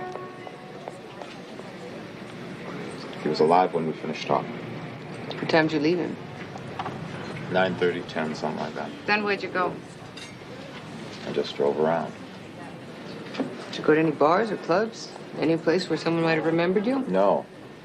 Anywhere's, anybody. I didn't know I'd need an alibi. I'm going home, be with my family. If there isn't anything else. There is one more thing. We need to have a look in your car. What are you looking for, Cagney? Evidence? Murder weapon? Another body? How about it? You got a search warrant? No. Do we need one?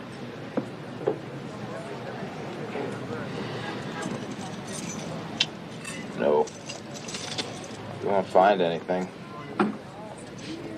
Either because I didn't do it, or because I'm too good a cop.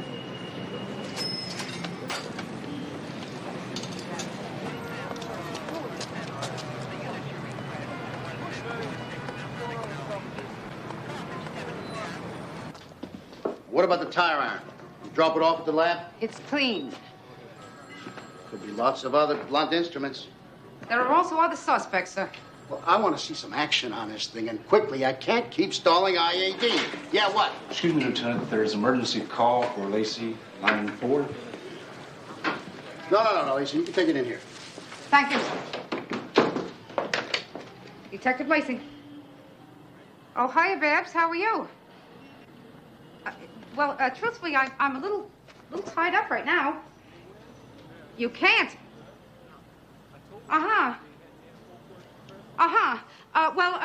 Don't worry. We'll find somebody else.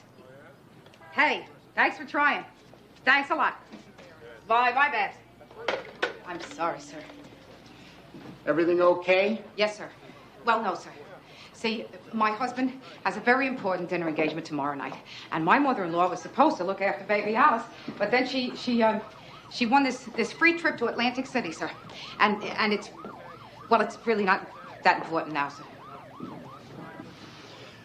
Okay. Let's get back to work. Yes, sir. Other suspects, you were saying? Yes, sir. Yes, we'll get on that, Lieutenant. Find them.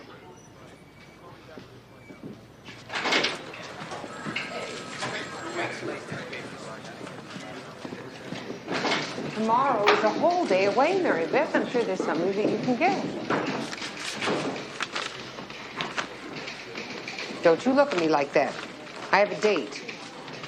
That is, if O'Brien ever calls. Hey, Coleman, are there any other messages for me? If somebody wanted to reach out and touch you, you'd be the first to know. Have a T-shirt. The sensitivity seminar's paid off, eh, Coleman? Sergeant Coleman, you wouldn't happen to know any babysitters, would you? Yeah, my next-door neighbor's kid, Beatrice. Beatrice. Is she reliable? She's a nice girl. Shouldn't be any problems. I'll ask her. Sergeant, you're a lifesaver. A lifesaver, that's what he is. Beatrice. Sounds solid. Perfect, yes.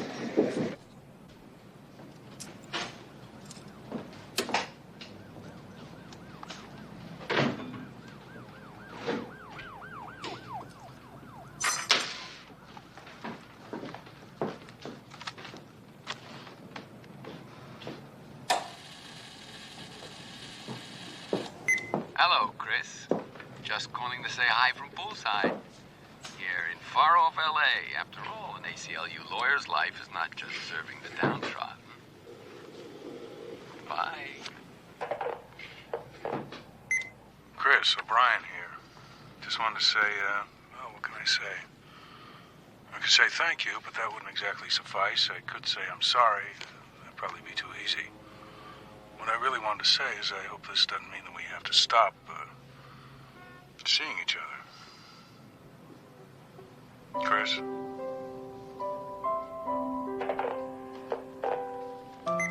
Hello to you, my sergeant detective daughter, the celebrity.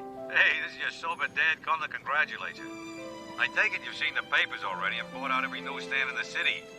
Hey, look, Chrissy, next time would you please tell me in advance and save me a cardiac?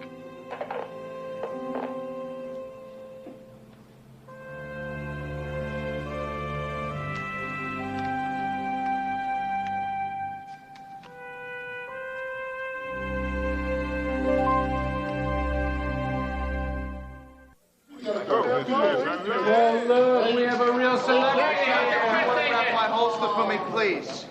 She wears earrings from Bendel's, a Perry Ellis blazer, and carries a service revolver in the waistband of a Calvin Klein skirt. She calls herself a pistol-packing mama. One senses that it's only half in jest. I can't believe he did this. I just can't believe he did it! I never let this down. She's a mass of contradictions, a superior officer who longs to be one of the guys, a hands-on street cop with high-level ambitions. See, I poured my guts out to that creep and he spilled it all over the city. Oh, God, I'm such a sucker! Her eyes, weary from too much seeing, yet alive and incandescent and incredibly blue. Incandescent? I didn't see that. It could have been a lot worse, Christine. Well, it's not like he used your name or anything, right? Mary Beth, Jacqueline Suzanne didn't use names either, but everybody knew who she was talking about. Well, you have nothing to be ashamed of here. To say the truth, I think the thing is kind of flattering. Mary Beth, that is not the point. He used me. Boy, there's always something underneath, isn't there? Just when you think you know somebody, I mean, really know them. Turns out you never knew them at all. Yeah, people are funny that way.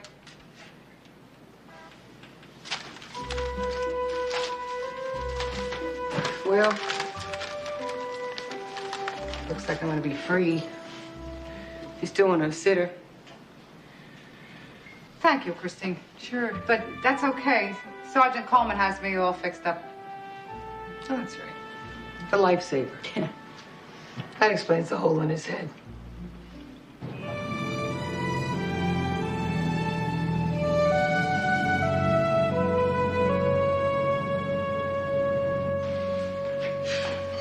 Cagney and Lacey are so busy nosing around me, they couldn't see another suspect if it fell right on top of her. And Victor? This isn't helping, honey. Victor thinks he understands me now. Come on, Marcus. We're all murderers under the skin. A little private snuffing never hurt anybody. He's just trying to be on your side and trying to understand. What? That I'm the Night Avenger? Some vigilante clubbing people to death if I hate them enough. Tell me you didn't hate him enough. I mean, you had to want Jackson dead. I know you did. Oh, you think I did it too? He killed your sister, Marcus. Anybody would have wanted to. You think I cracked that man's head open? If you tell me you didn't, you didn't. But if somewhere deep inside you didn't want to kill that man, then something's wrong with you. Claudia, do you think I could have done something like that? Don't you? But you said you talked to her. You said Beatrice had agreed to do it. Lacey, what can I say? Her computer was down. She forgot that the Schimmel switch nights with the Kaplans who got moved up because of the Gottliebs on Sunday night. It just goes to show you should always have somebody in a bullpen. Real nice coverage there, Cagney. Do you realize what this means? I already let Christine off the hook, and now she has made other plans. If I can't find another babysitter, I can't go to the dinner. If I can't go to the dinner, Lacey. Harvey will never forgive me. He's already wound up tired of one of Lacey. Esposito's cheap watches. He's got to go now and meet these people all alone without me. Damn it, Lacey, He's gonna burn enough some already. I'll do it. Do it? Do what, sir? Babysit, if that's what it takes to get you back to work. Oh, no, sir, I wouldn't dream of it. Hey, I got a grandchild coming. I could use some practice, okay? Oh, sir. Oh, this is way too much to ask of you, sir. Well, what do you think? I'm not capable, huh? Hey, I had a baby. I've seen a naked tush before. Just give me the address and I'll be there. Now, if you and the pistol-packing mama over there don't mind, could you please get back to work on this homicide investigation now? Yes, sir. No way. 7 years I watched him ruin Brenda's life. Lying to her, leeching off of her, beating the sense out of her. All the prayers in the world couldn't keep her away from him. Must have been terrible seeing your daughter go through that. Imagine you'd done anything to stop her. Oh, I wanted more than just to stop him. I wanted to make him suffer. But I figured the good Lord would get around to that sooner or later. As it turned out, sir, it was sooner. You're wasting your time, officers. I got 20 regulars who tell you that I was slinging hash all night. What time did you close, Mr. Harris? Around midnight. Well, maybe half past. You think I killed Emmett, don't you? You had every reason to. Oh, look around you, ladies. In this neighborhood, people don't need a reason to commit murder. Emmett could have been killed for his shoes.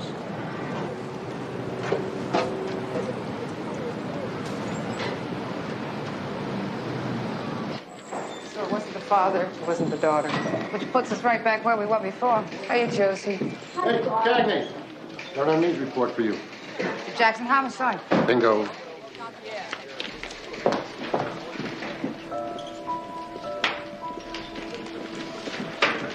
What is this? We heard the reports here.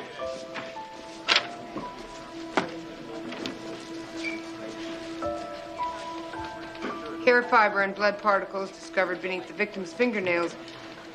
Blood type O. What type is Marcus? Geez, I don't know. Let's check the personnel files. Right. Wait a minute, guys. Don't bother. Hair fiber determined to originate from a male Caucasian. All right. Way to go, Marcus. Anyway, you can do, Denny. Maybe now we can get back to being a team around here? Sure we can.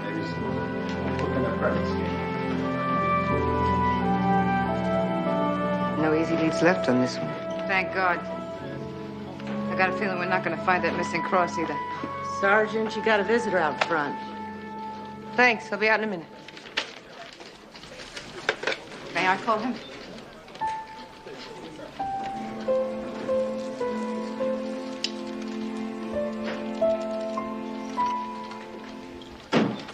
Claudia, it's Mary Beth Lacey.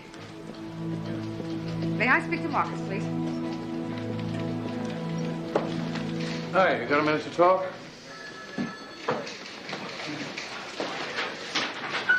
Outside.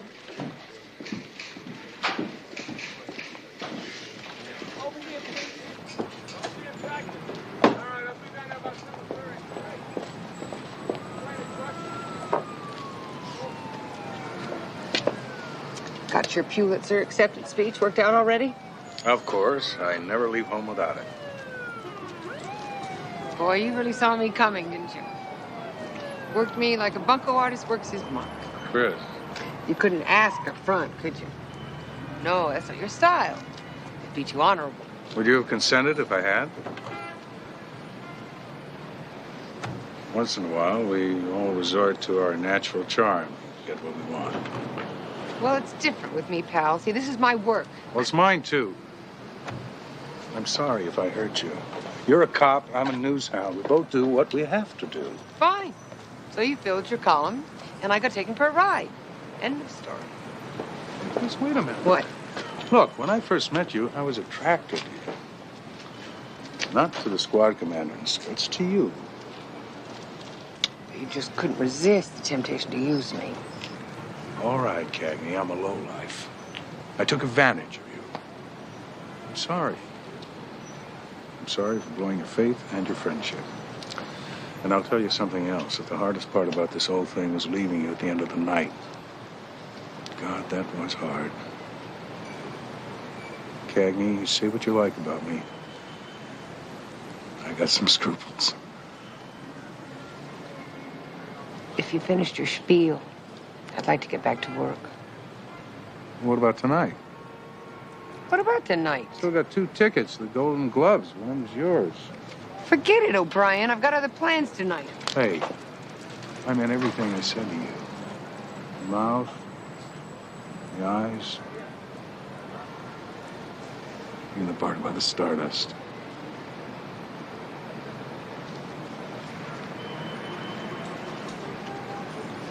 Here, look, just in case you change your mind.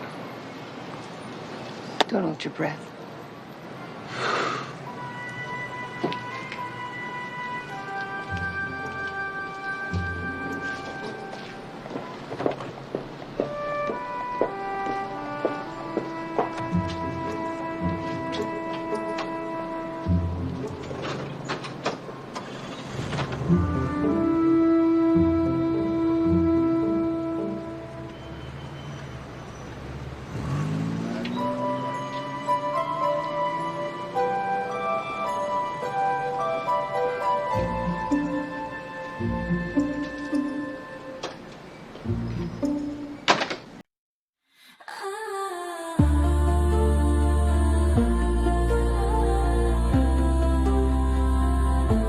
Your shadow dances on the wall at night. The way you move sets the room alight. I feel your heat like a blazing sun. This game we're playing has just begun. Your eyes are fire and they pull me in. This kind of trouble feels like a wind. Electric pulses under my skin. Let the chaos of desire begin.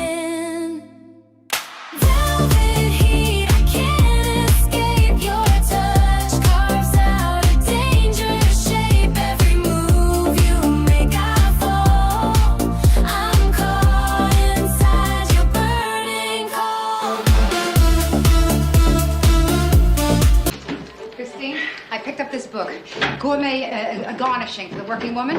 No, for our dinner party Friday. Oh, yes? This Friday? Me and Harvey, you and David, the double date?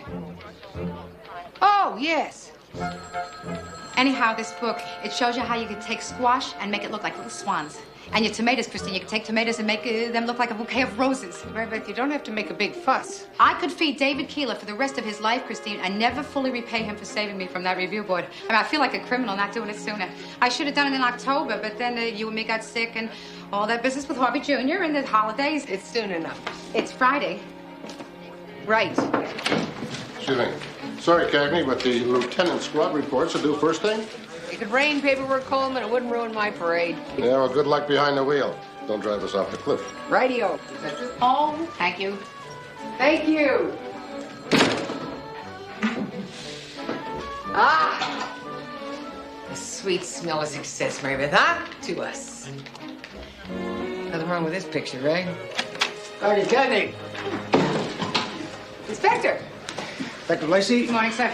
Cagney, listen, I'm glad I caught you before you got the wrong idea. The wrong idea, Inspector? Let me introduce myself.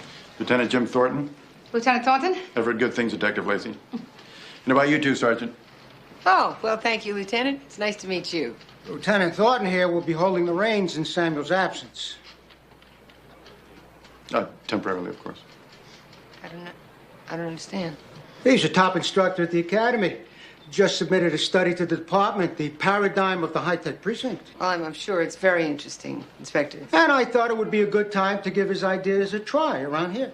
Don't you think it would be wiser if you had someone in command who had a working knowledge of this squad, Inspector? I wasn't aware I had to consult a second whip for my administrative decisions. Especially if your second whip is a woman.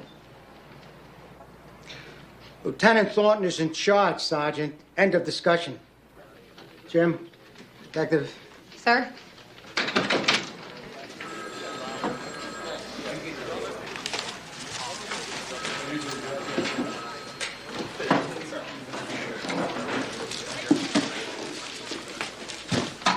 You know, Sergeant, I don't need this room right away. I could go get a cup of coffee, interface with the squad, familiarize myself. No bother. Really, I'll be out of your way in just a minute, Lieutenant. Sir?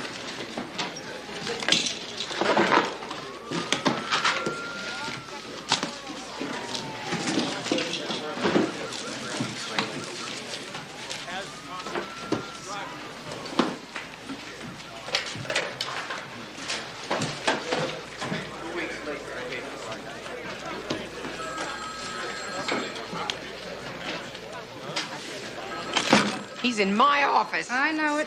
The second whip always fills the temporary slot. But he's here, Christine. We have to learn to live with it. High-tech precinct, my butt. That guy wouldn't recognize a perp if he were handcuffed and had numbers painted across his chest. Christine, one day, when you're captain, we'll look back on this and laugh. It's all perspective. My sponsor says to live in the here and now. Well, here and now, I am ticked.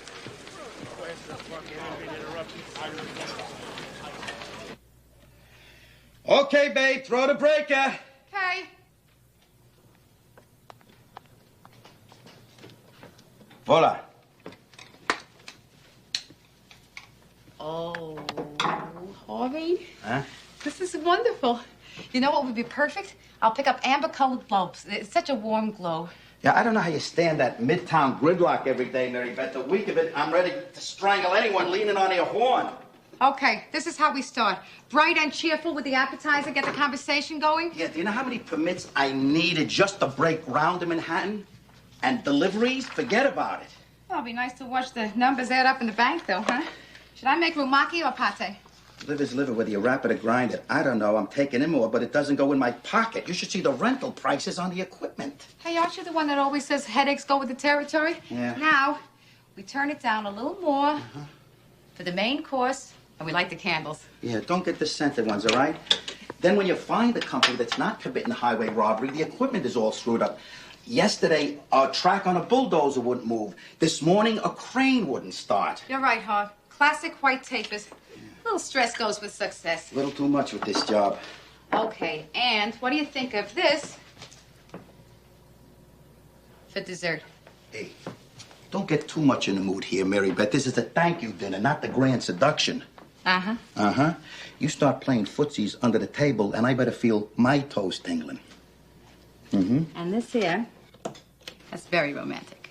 Mm-hmm. Mm-hmm. Mm-hmm.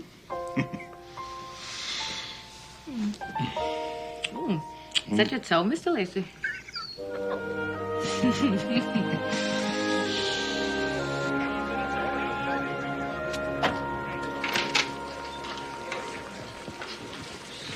Good.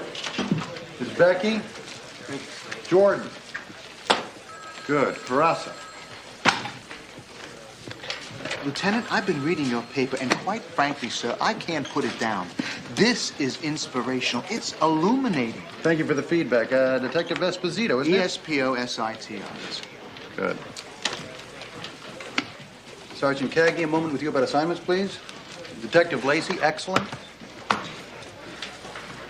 Sit down, Detective. Let's file this under BS, huh? Did you see how fast he went through these activity reports? Would have taken 7 years, twice the time. I don't trust any cop who carries a gun in a briefcase. Or carries a briefcase. Excuse me.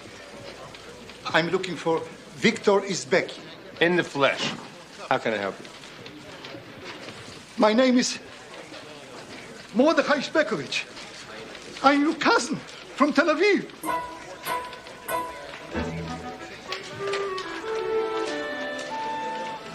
Look, this is absolutely ridiculous. Both my parents were Catholic. Victor, why would I lie to you? You and me are the end of the line. We are all that's left of our family. Mister, this is a pretty sick joke. My father did not have any brothers or sisters. You wanted nothing to do with my father. You see, when the Nazis came into Poland, our grandfather, Joseph, was killed by the Gestapo. Your father and my father watched him die. After Joseph's death, your father insisted the rest of the family flee to America. My father thought it wouldn't last, that they would be safe. My father died during the war. Your father came here, got married, had you. He was Catholic. I saw his old passport. Probably bought it on the black market. They were blocking the exit of Jews.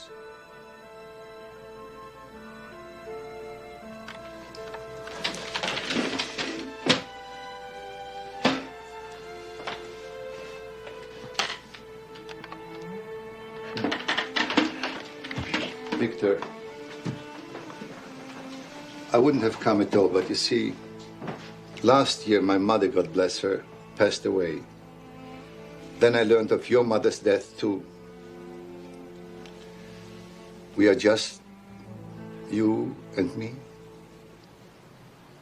I am merely suggesting that there may be an alternate, potentially more effective means of approaching any given case. Well, if you would merely peruse your data, I think you would see that this squad is doing fine just the way it is.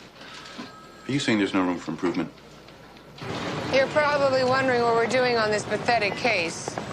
Now you're thinking, why did my partner, a reasonably bright woman who saw a future in the police department, get us assigned to the silliest, most insignificant case since Aunt Tilly lost her wedding ring? I was sure you'd get around to filling me in. Yeah, well, when an overeducated potato like Thornton tells me that our precinct appears lax and old-fashioned, I get a little excited. Lax, Mary Beth, can you believe that? I lost my wedding ring once down the sink in the old apartment, and Harvey had to take apart all the pipes. There's no substitute for procedure, he said. Detectives don't use the full resources of their department, only on the flashy cases, he said. The little cases, well, you handle them out on the streets, and then you lose them in a file room. We do all tend to jump at the homicides. So I leaned over that desk that he has no right to sit behind, and I said, flashy cases and little cases, we handle them all the same in this squad, and we handle them out on the street, because that's how real police work is done, not in front of some sickly green computer screen. Right. This ought to be his corner here. Give me the first uncleared case you can punch up, I said, and Detective Lacey and I will solve it out on the streets long before you can rearrange your floppy disks. So he punched, and here we are.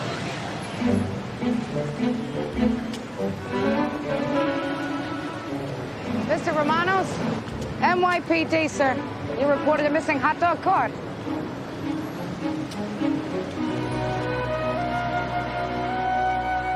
I told you once, I told you twice, Michael. I don't want to hear any more excuses. Get to your room.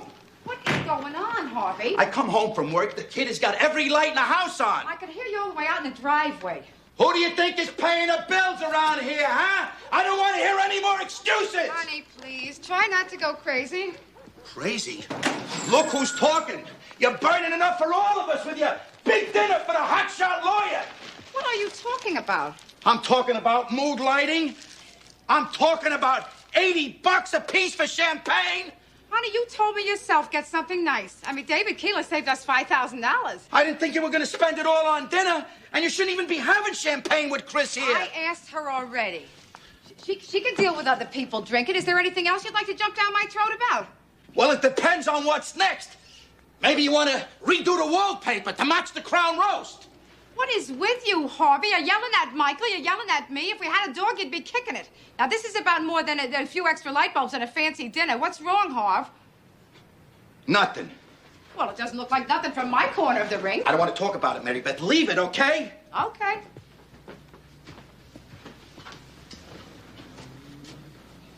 So?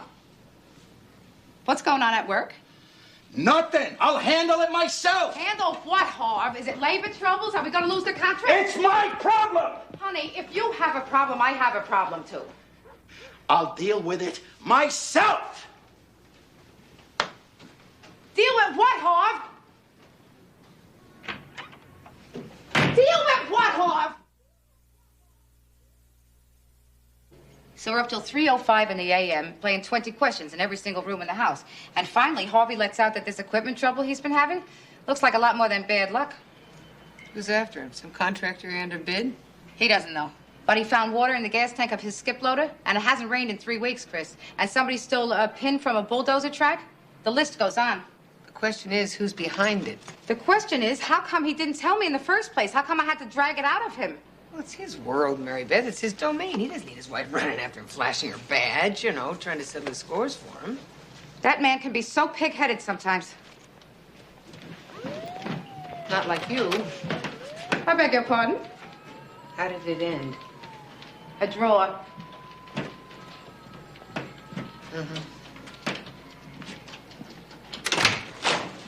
You know, Mary Beth, I've been thinking maybe tonight isn't the right time for this little dinner party thing. I mean, what with there being trouble in paradise and all. Christine, fair warning.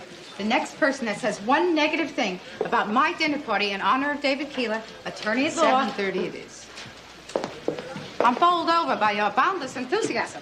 I'm just thinking about how the conversation's going to go after we've all agreed that the weather's miserable. Why, you think that Harvey is not scintillating enough for you, Mr. Keeler?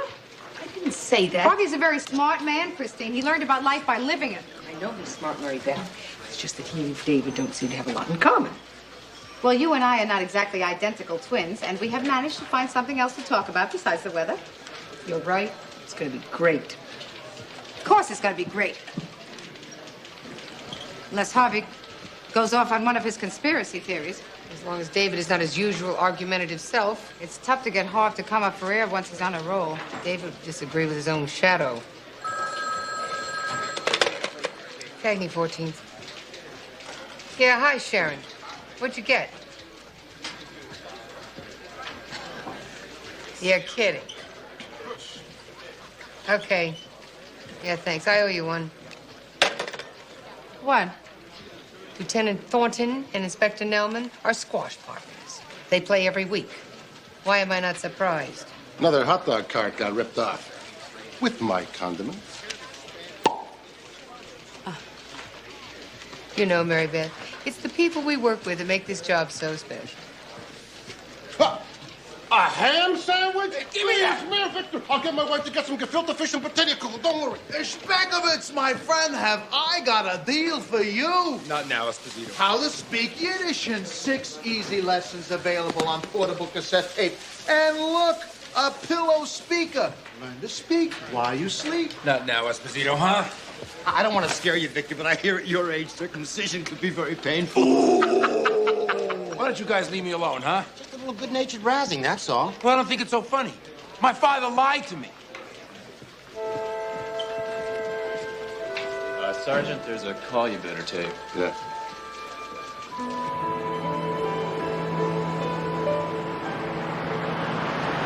The future is here, Mary Beth. A robot wearing a tie marches into our lives and demands our undying loyalty just because he chases a little squash ball around a court.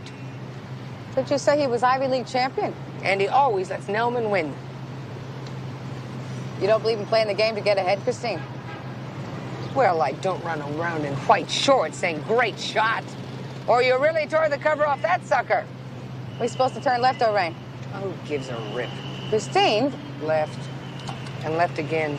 I say, if you listen to Thornton, of course, we're all spinning our wheels because the carts are either in Philly or Boston. That's what his computer told him. Well, maybe we ought to give Philly and Boston a list of the missing serial numbers. And give Thornton a chance to be right? Besides, what are we supposed to do? Pick up the phone and say, excuse me, could we have a couple of your best detectives crawl around a few hot dog carts? It'd probably look good on paper.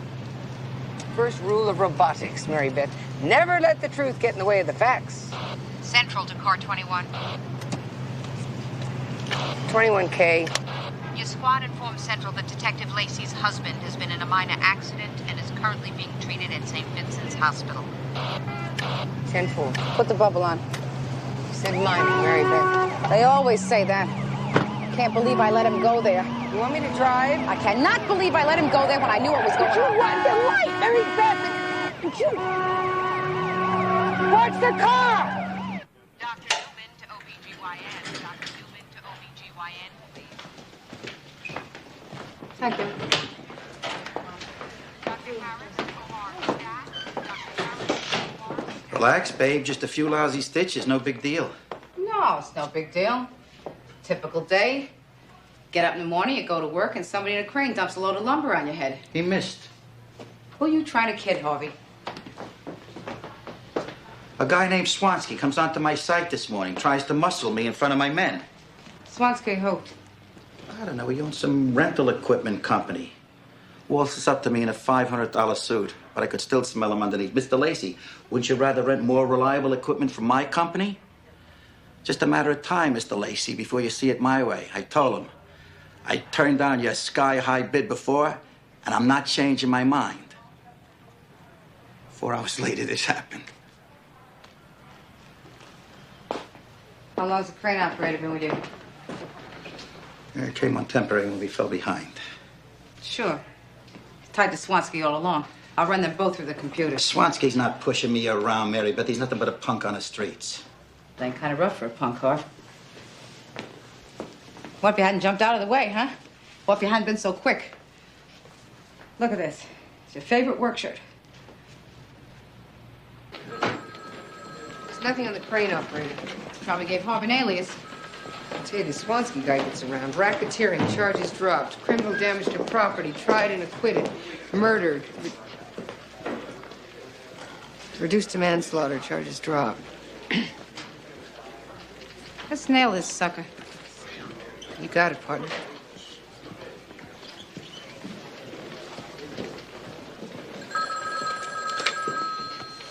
Cagney 14th.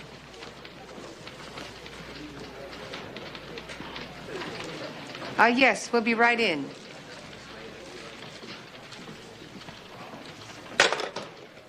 Thornton wants to see us.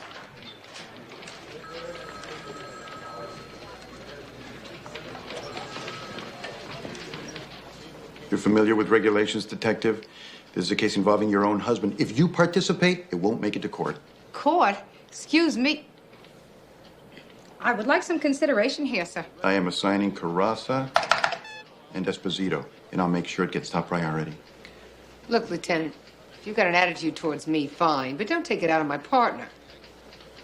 Detective Lacey, would you leave us alone for a moment? With due respect, sir, I think it's wrong for you to take this case away from me. Now, Detective Lacey. Yes, sir.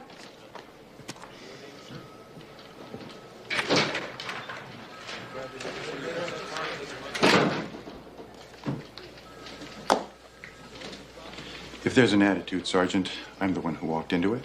You're acting like you own this place. The de facto lieutenant with your feet up on my desk. Technically, it's Lieutenant Samuel's desk, sir.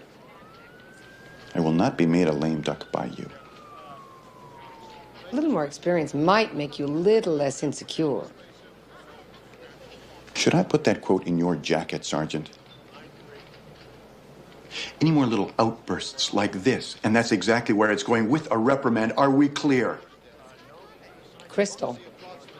Then let's see some results. Your approach to your hot dog case is going nowhere. Admit it, Mary Beth, you hate him. You hate his guts. You'd like to tie him to his computer and pull the switch. Just imagine Thornton fried to a crisp while all over the city the lights dim. Huh? Christine, don't you have something better to do, like pull the wings off a fly?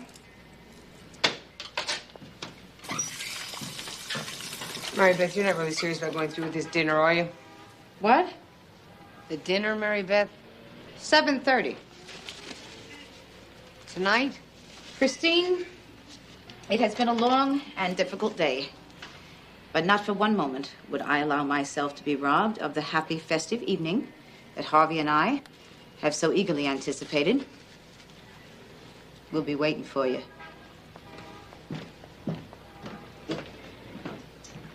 You hate him, don't you? I have a completion bond, Mary Beth. Do you have any idea how much money we would lose? Money? What do I care about the money? I am not shutting down, Mary Beth. I am not running scared. Harvey, are you sure you want to go through with this dinner? Yes.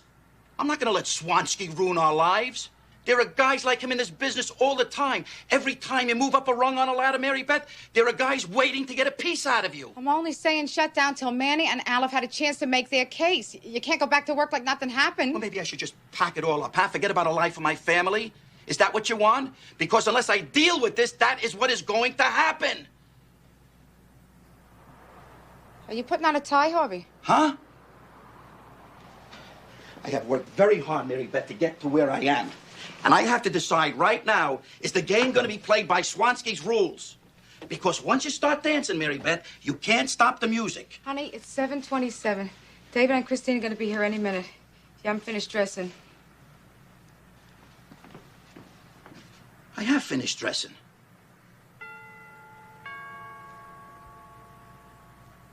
Well, what about the Iran-Contra hearings? Nothing but a total whitewash. Exactly. Do you know about the lawsuit from the Christic Institute? What, are you kidding? Daniel Sheehan, one of my all-time heroes, he's gonna bust that secret thing, blow the whole CIA thing wide open. Smuggling cocaine from Costa Rica to pay for arming the Contras. They are hypocrites. Which goes all the way back to Vietnam. What about when they the were weather we're supporting the having? heroin trade.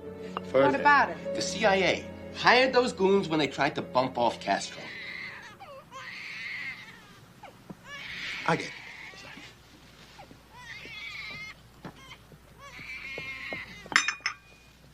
Oh, boy.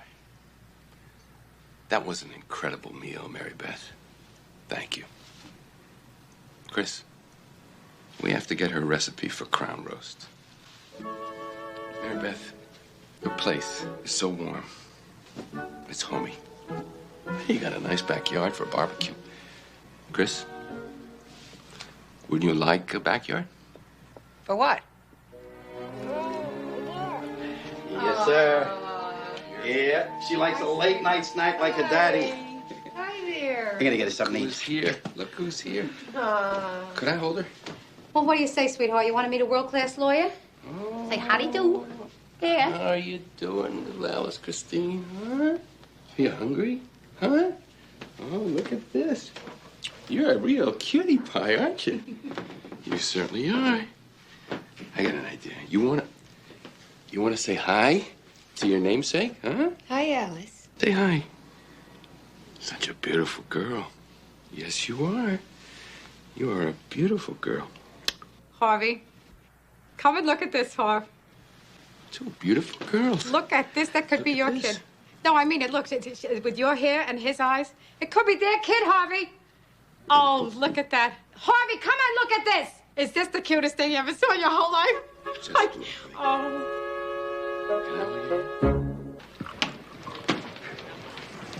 David hummed the theme from Father Knows Best all the way back to Manhattan.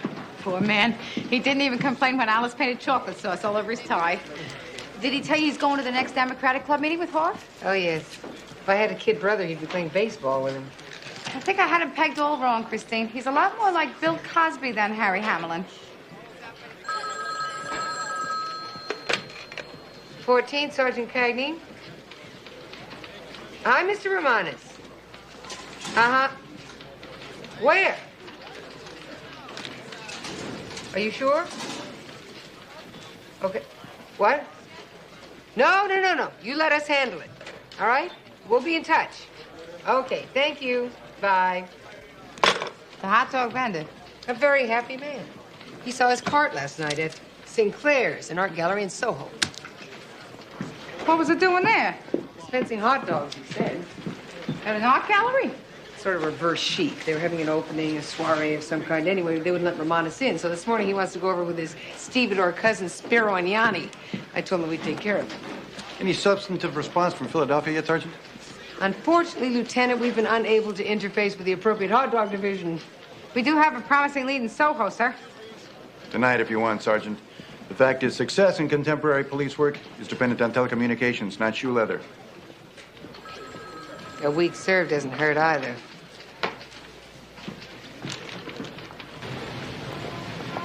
Thank you so much. I never heard an accent quite like that. Prince Philip, by way of Hoboken.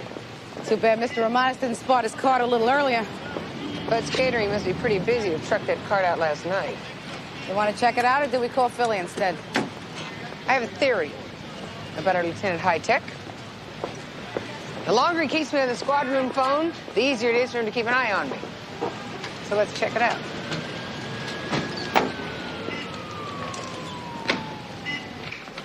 If they work nights, they open late. They'll see our card. If we don't hear from him by noon, we're going back. Newsflash. Horace and Esposito just brought in a crane operator, real name Constantine Festa. Turns out he's got a major yellow sheet. Where is he? Is he going to finger Swansky? Where is he? He's in the interrogation room, but they're not getting anything out of him. You son of a bitch. What's your problem? I hate scum.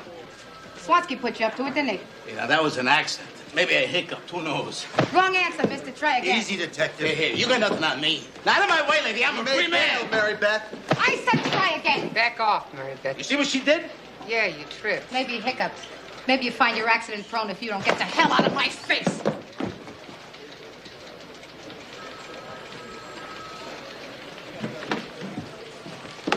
We gotta get something else.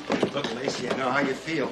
You get Swansky, then we'll talk about how I feel. Fighting the home team. What else you get? Did you talk to the other contractors who rent from Swansky? I took Investigation 101. Everybody's afraid to talk. So what other leads? Mary Beth, what? Leads, detectives, leads. We're doing everything we can. Not good enough. Well, you're way out of line, detective. Yeah? Then you come up with more than dead ends. We're doing our job. Do it better.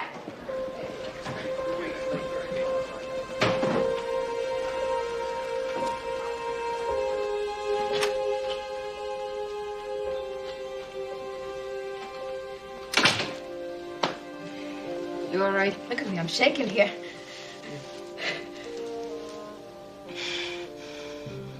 He's your husband, Mary Beth. Nobody's going to do a good enough job.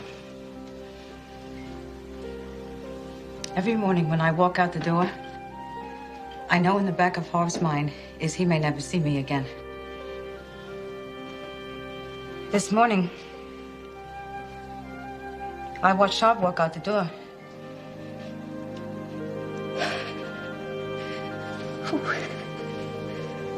It's okay.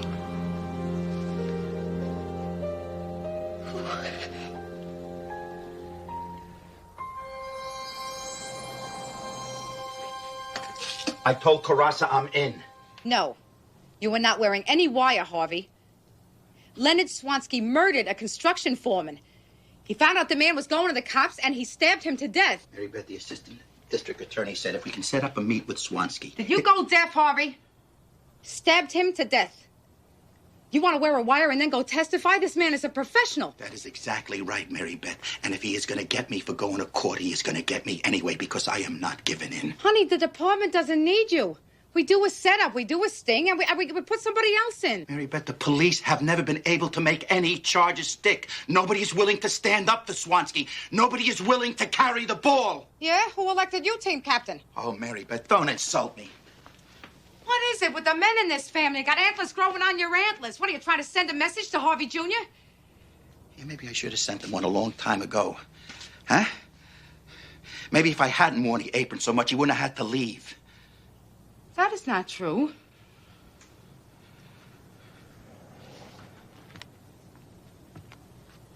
Mary Beth, no man has the right to do what Swansky is doing to us.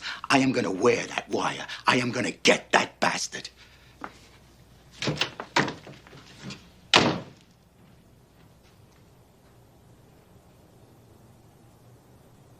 Okay, put down your donuts. I got breakfast for everyone. What do you got? Soul food. Now you're talking. Lox and bagels. And whitefish. My mouth was rehearsing for grits. Hey, you gotta be open-minded. This is Jewish soul food.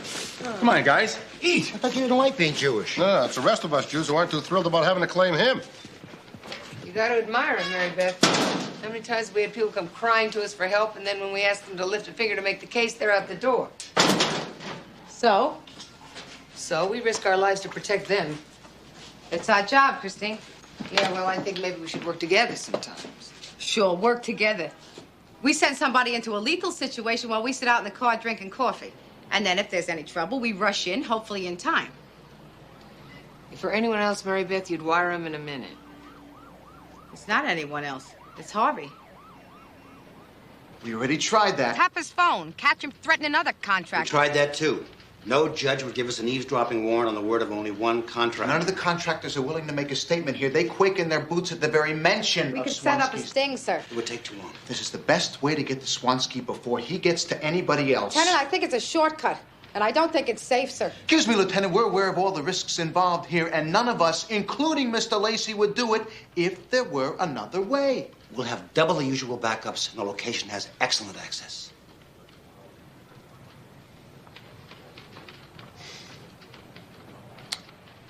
If Detective Lacey does not feel comfortable with having her husband wired, then we'll have to find another way. Thank you, sir. Thanks. Thanks for the vote of confidence, Lacey. We'll do the same for you sometime. I'm sure Swansky sends his gratitude.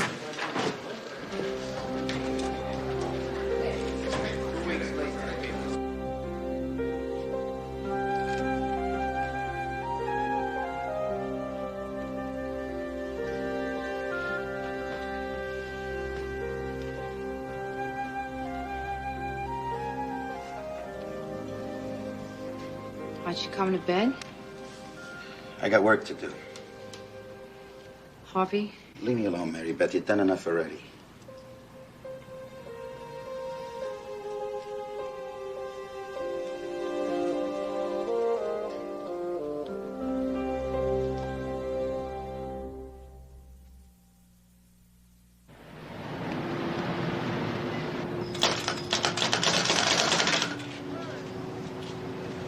These guys keep banker's hours. I guess if you're fencing hot dog cars to fancy caterers, you can afford to. It's all right.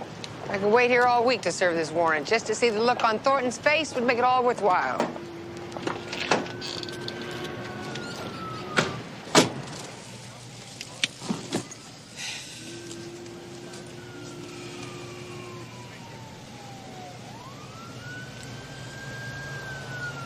You can't blame Harvey for being upset. Did we finish talking about that? Mary Beth, I just don't want to see happen to you and Harvey what could happen. If you have a point to make, please make it. You're driving a wedge between the two of you. Chris, why don't you worry about the problems in your own relationships? That ought to keep you busy for a while. Nice, Mary Beth. Real nice. What if Harvey kept you from going to work after you were shot? That there has nothing to do with this here. It has everything to do with it. What if he prevented you from going? What if every time he was worried about you, he kept you from walking out the door? And I'm sure there are plenty of times when he wished he could have. Hey, forgive me for trying to protect my own. You're doing more than that. You know Harvey would never keep you from acting on your convictions. Or from being who you are.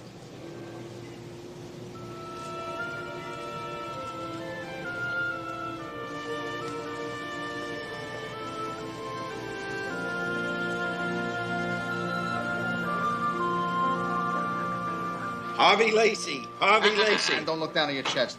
I know it sounds stupid, but it's easy to do without thinking. Don't talk any louder than normal. We can hear you just fine. And don't go swimming with bow-legged women, right? Brace under pressure. Hemingway would be proud. Okay, Harvey, get dressed. Yes, sir. I was thinking of taking a little drive past Swansky's office tonight. Help me in. How you feeling, Mr. Lacey? Fine, ready? Tad nervous, I bet? Nothing to it. I used to work high steel. Okay, you know the code for trouble? Sure is cold in here. The guys have gone over everything 100 times. All right, good luck, Mr. Lacey. Thank you. Thank you. Thank you. Sergeant Cagney, you've got a minute? Yes, Lieutenant. Kudos for your work on the cart theft, Sergeant. Ah, well, thank you, Lieutenant. It's amazing what a little shoe leather and cop intuition can do. Well, in this case, it got you and Detective Lacey a 4.0 arrest. Actually, Lieutenant, it's not complete yet. We figured that they've probably been running this ring, all over Manhattan. Should wrap up some cases, and I'd say 6 other precincts. Don't forget Philadelphia. What about Philadelphia? Something important, Lieutenant? I'd like to be the judge of that. I mean, all details can be important. Right. Well, it seems that the perps were planning on shipping the carts to Philadelphia. So regardless of what you might think, Sergeant Cagney, I'm not a total idiot. Well, nobody's perfect, Lieutenant. I'll see you in the morning, Sergeant. I'll be counting the hours, Lieutenant.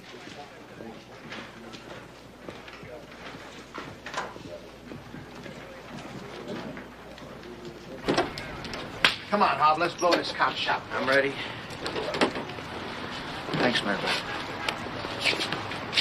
Don't worry, he's in good hands. Sure.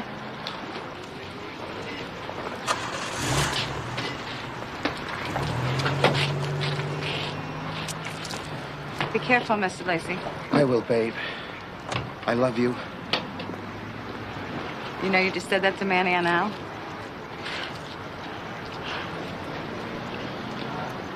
I love you.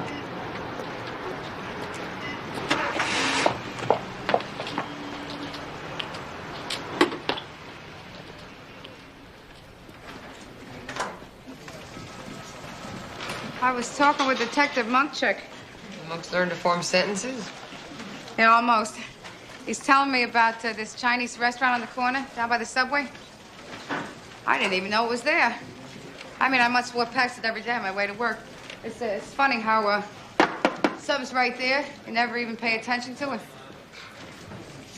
You know, Statue of Liberty, the World Trade Center, Empire State Building used to be.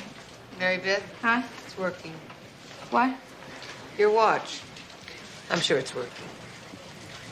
Yeah.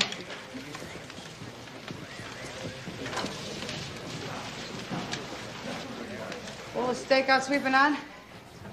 Leaving Harv sitting at home waiting? Geez, I don't know how he does it. Thanks for hanging in with me, Chris.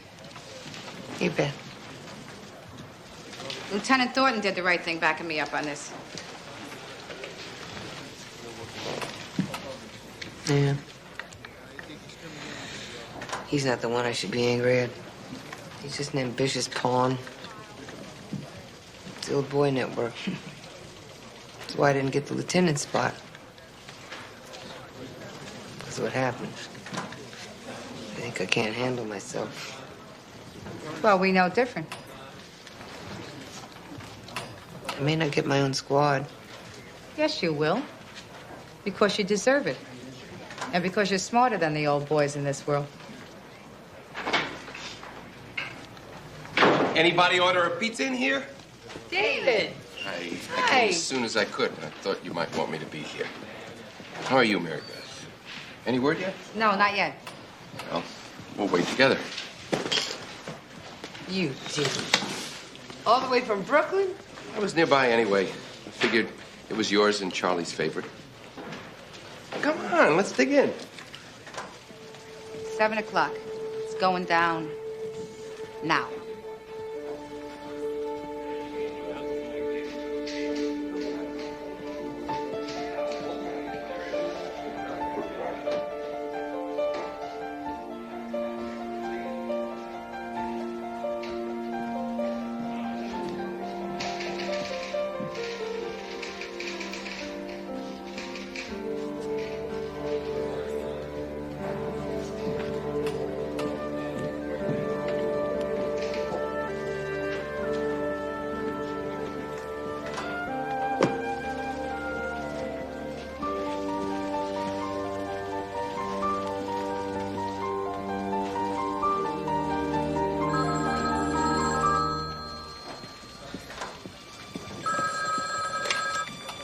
Detective Lacey, 14th.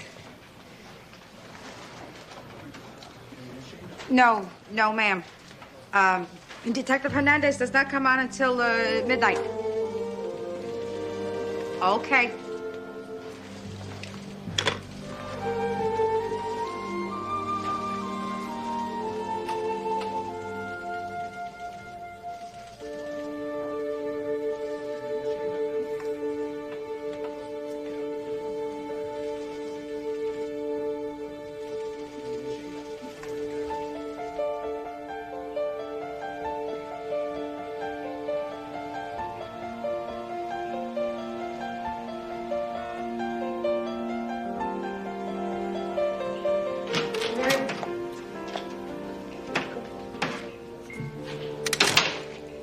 thought you drowned in here. David's still here. Still lurking under the balcony. Pizza. Oh. The way to a woman's heart. He's a good catch, Christine. I feel like a beached whale. Harvey and I were in this little pizza place when it hit me for the first time that I was in love with him. He looked at me over the candlelight and said, "Another slice, babe?" I know that doesn't sound like much, but the way he said it, I knew he loved me too. It's the first time he ever called me babe. And there was in his voice this gentleness and passion. And they had a jukebox, and you would not believe what started playing right then and there. I Got You, Babe. Sonny and Cher? Yeah, and so that became our song. You know, we used to play it on the hi-fi and dance to it on our anniversary and stuff. Until Sonny and Cher broke up. That kind of took the romance out of it. When we first got married, we celebrated our anniversary every month. And we would dance to that song.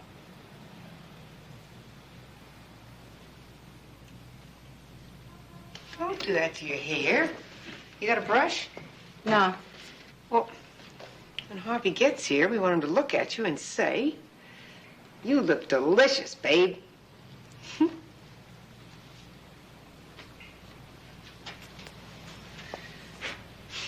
How do you think Cher stays looking so good? Huh? Do I know?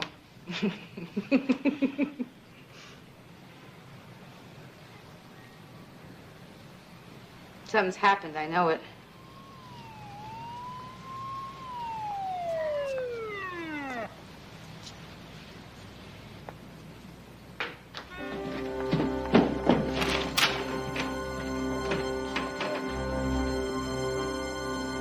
Anyway, It's swell gooses to him. And I ain't wonder how the hell I am going to say sure it's cold in here if I get into trouble. He says my wife is a home wrecker. No, homemaker. So what does Swansky say? He wants to become my buddy. He does. Harvey. He loves me. Harvey. It went like clockwork. Now they're booking him right now. Miss me, babe?